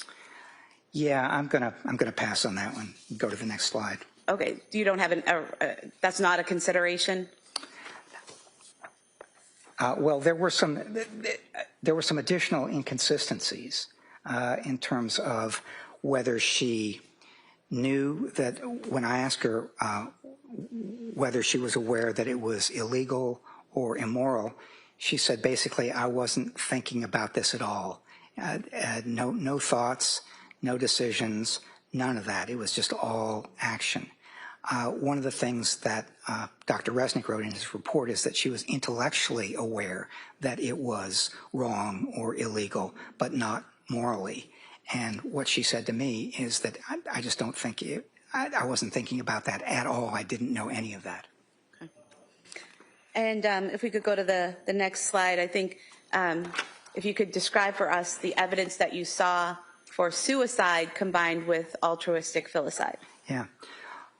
Altruistic filicide is a term that's used that means killing your kids out of love, not because you're trying to be cruel or for material gain or because you want them out of your lives or any of that, but killing them out of love so that you could basically, they wouldn't have to suffer, so you could prevent their suffering. And what she did, I thought, was begin with what I said a minute ago was a highly lethal and very serious suicide attempt. And that was preceded It by was preceded by months of thoughts and impulses about you should harm yourself, you should kill yourself, your brain is damaged, that sort of thing. And that, I think, is the beginning of the way to understand what happened that day. The second point is that, as I've said before, she didn't like to leave her children. Whether that was for date night or school or going back to work or anything, she did not like to leave her children. And if she had taken her own life, then her children would have been without her, and she thought that they would suffer. And she'd been having these thoughts both about herself and about her children over a several-month period. And the other thing that I will say is that she was in pain. She was suffering. She was doing a little bit better than she had been before she went into McLean. But she was still in pain. She was suffering. I think she was even desperate. And that is something that is often characterizes people who try to take their own life. They're in pain, they're suffering, and they're trying to put a stop to it. And I think when she decided at some point that she was going to put a stop to it, then she had to answer the question of what to do about the kids. And she didn't want to leave them, and she was convinced that they would suffer without her. For the next slide. And further evidence that you saw for the suicide combined with altruistic filicide? There was. One of the things that she said when asked about what happened is that in the course of strangling each child, she said, "Go to God, baby, go to God." And that was part of her expectation, that she and the children would be together in heaven with God. She was raised as a Catholic, and this, as I understand, Catholic considerations, that's not necessarily what happens, but when I asked her about that, when I said, isn't suicide a mortal sin? Yeah, can I see counsel over here?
right? And so I'm going to ask you to go back to the jury room, and then we'll bring you back in a couple of minutes, all right?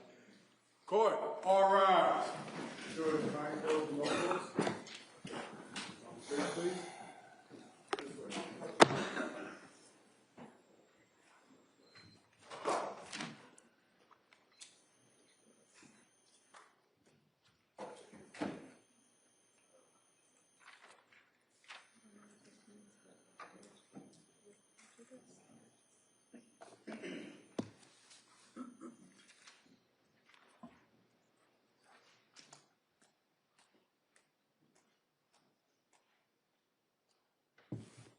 Jurors, next to the floor. This court's in session. All right, we'll be in a short recess, and I'll come out as soon as I can. Court, all rise.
court is back in session. Please be seated. Your Honor, for the purpose of the record, we return back to the trial of Commonwealth versus Lindsay Clancy. All parties are present, excluding the jury. All right. After the following sidebar conference, I think the defendant made a motion. I'm going to allow argument in regards to the motion. I'll hear first from the defendant, and then I will hear from the Commonwealth. Mr. Reddington. Thank you, Judge. Your Honor, this has been obviously a long trial and a lot of work on the part of everybody involved, from the court to the staff to the prosecutors to myself, and needless to say, the strain on Lindsay Clancy. I have to move for a mistrial reluctantly. The reason is that this is intentional misconduct on the part of the prosecution. You know that this whole idea of injecting Roman Catholic faith, the concept of mortal sin, into this trial occurred, I don't even remember now, about a week ago, and I objected, but before I could get the objection out, Your Honor had us at the sidebar at the same time, and very forcefully, in my opinion, indicated to the jurors that they should not consider that to any degree. At the time, I put on record the fact that I did not feel that, I felt that the court's instructions were sufficient. They were forceful, they were right on point, and we moved forward without a motion for a mistrial. I made a tactical decision. But unfortunately, at this point, it's a concern I have because this is just over the top. It's the same thing again, talking about religion, talking about heaven, talking about killing people and the impact or the effect that it would have on Lindsay as well as her children. The fact that this is not the first time that it occurred during the trial, and the prosecution has previously brought up the concept of mortal sin, based on your ruling in the past, in conjunction with the fact that they brought it up again, I believe it was intentional misconduct, and I feel that the court should grant a motion for mistrial. All right, thank you. Commonwealth? Thank you, Your Honor. The question I asked the witness did not ask for any testimony about religion, about Catholicism, about mortal sins, or anything like that. And the slide is still up on the screen. There's nothing on the slide about Catholicism, about mortal sins, about any of that. The witness was explaining his reasoning. I don't think it was intentional on part of the witness either. If we look at his interview of Ms. Clancy, one of the things that this witness has to do is determine whether the defendant knew the wrongfulness of her conduct. And that can be either that it was criminally wrong or morally wrong. And he explored that with her in the interview and asked her about whether she knew it was legally wrong, and she said she had no concept of legal consequences. And then he went on to ask her about moral wrongfulness and about her religion and whether she knew it was morally wrong, and she did say that she had knowledge that suicide was considered sinful. So I believe that's where the witness was going in trying to explain his reasoning. I don't think he was intentionally trying to inflame the jury or cause an issue in this case. I know I certainly wasn't, because I didn't ask a question about her religion or a question that would invoke that kind of response. I asked him to explain what was on the slides, and that's not on the slides. So there was no intentional conduct by the Commonwealth. That was not where I intended to go with this questioning, and I don't think that the witness intended to do any harm either. He was just explaining his rationale. So I would ask that the jury be instructed to disregard the answer, and I can speak to the witness and tell him not to talk about that reasoning for behind his thoughts, that he can testify about his conclusions, but to leave that portion of his reasoning out of his testimony. Well, here's a concern I have, is what the witness did say in regards to it said, go to God, baby, go to God. That was statements that had been made in evidence already. And then he indicated that was part of her expectation, that she and the children would be together in heaven with God. All right. Now we're getting a little closer to problematic area. Then he testified she was raised as a Catholic And as I understand Catholic considerations, that's not necessarily what happens. How is any of that proper at this point? But it was not, I'm not going to declare a mistrial at this time. What I am going to do is I'm going to bring the jury in. I'm going to tell them to disregard it.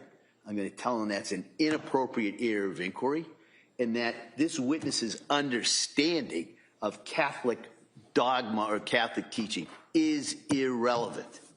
There's no evidence of his background or training or having been to the seminary or any of that.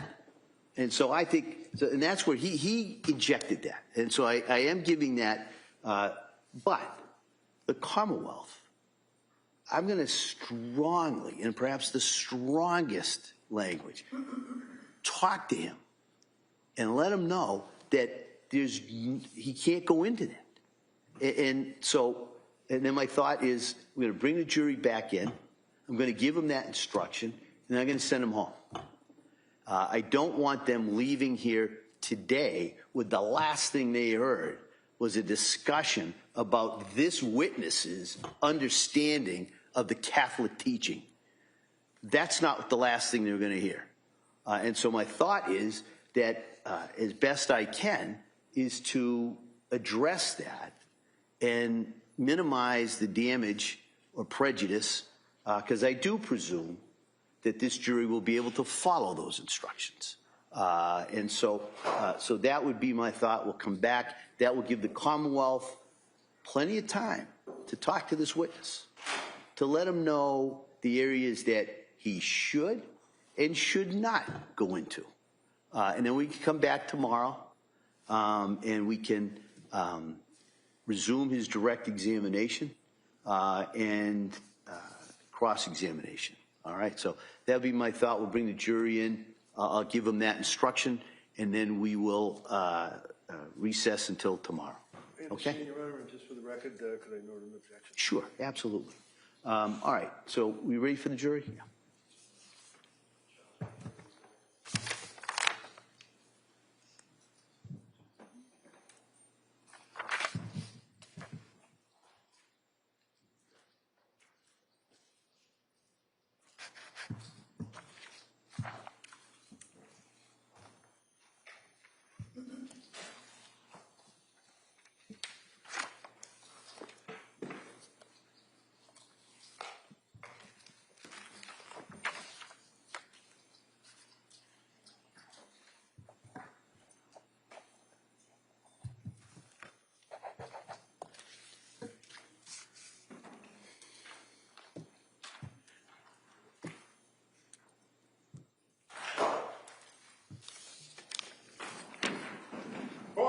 All right. Jurors enter.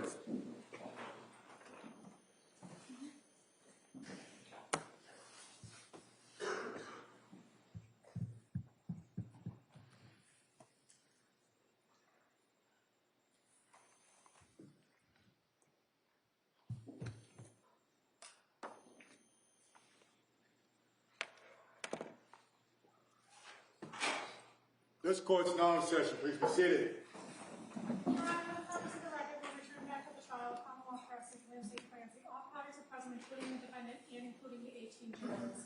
All right. Well, members of the jury, just before we broke, there was some testimony from that last witness. And I just want to give you some instructions in regards to that testimony.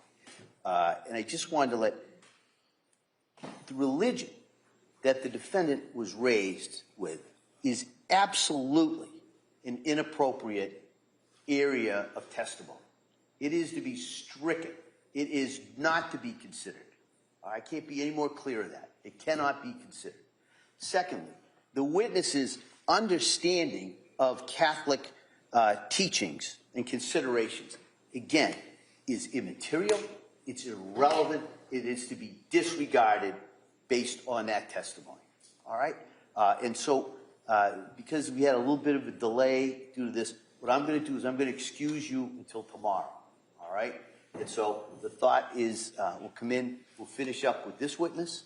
I believe the Commonwealth has another witness at that point, and then we'll talk about where we go. I apologize for any kind of confusion or delay, but I just wanted to make sure you had those instructions with you when you left here today. All right? So, I'm sorry, so I'll see you tomorrow. Thank you.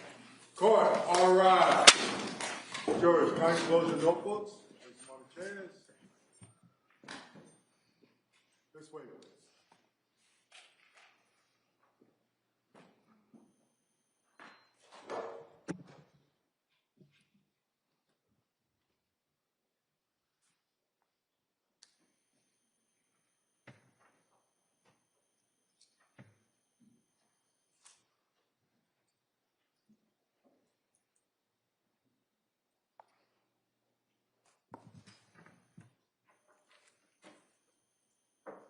Jurors have exited the courtroom. This court's in session. Please be seated.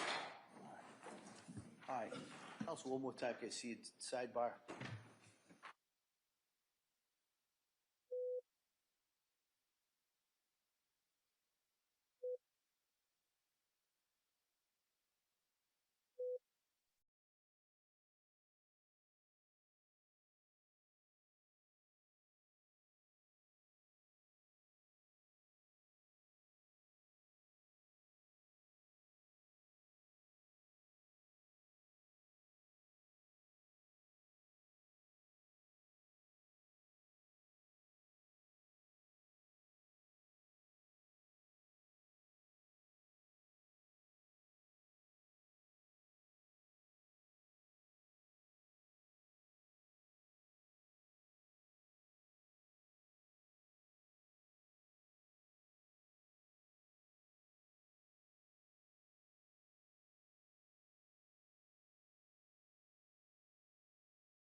All right, so we will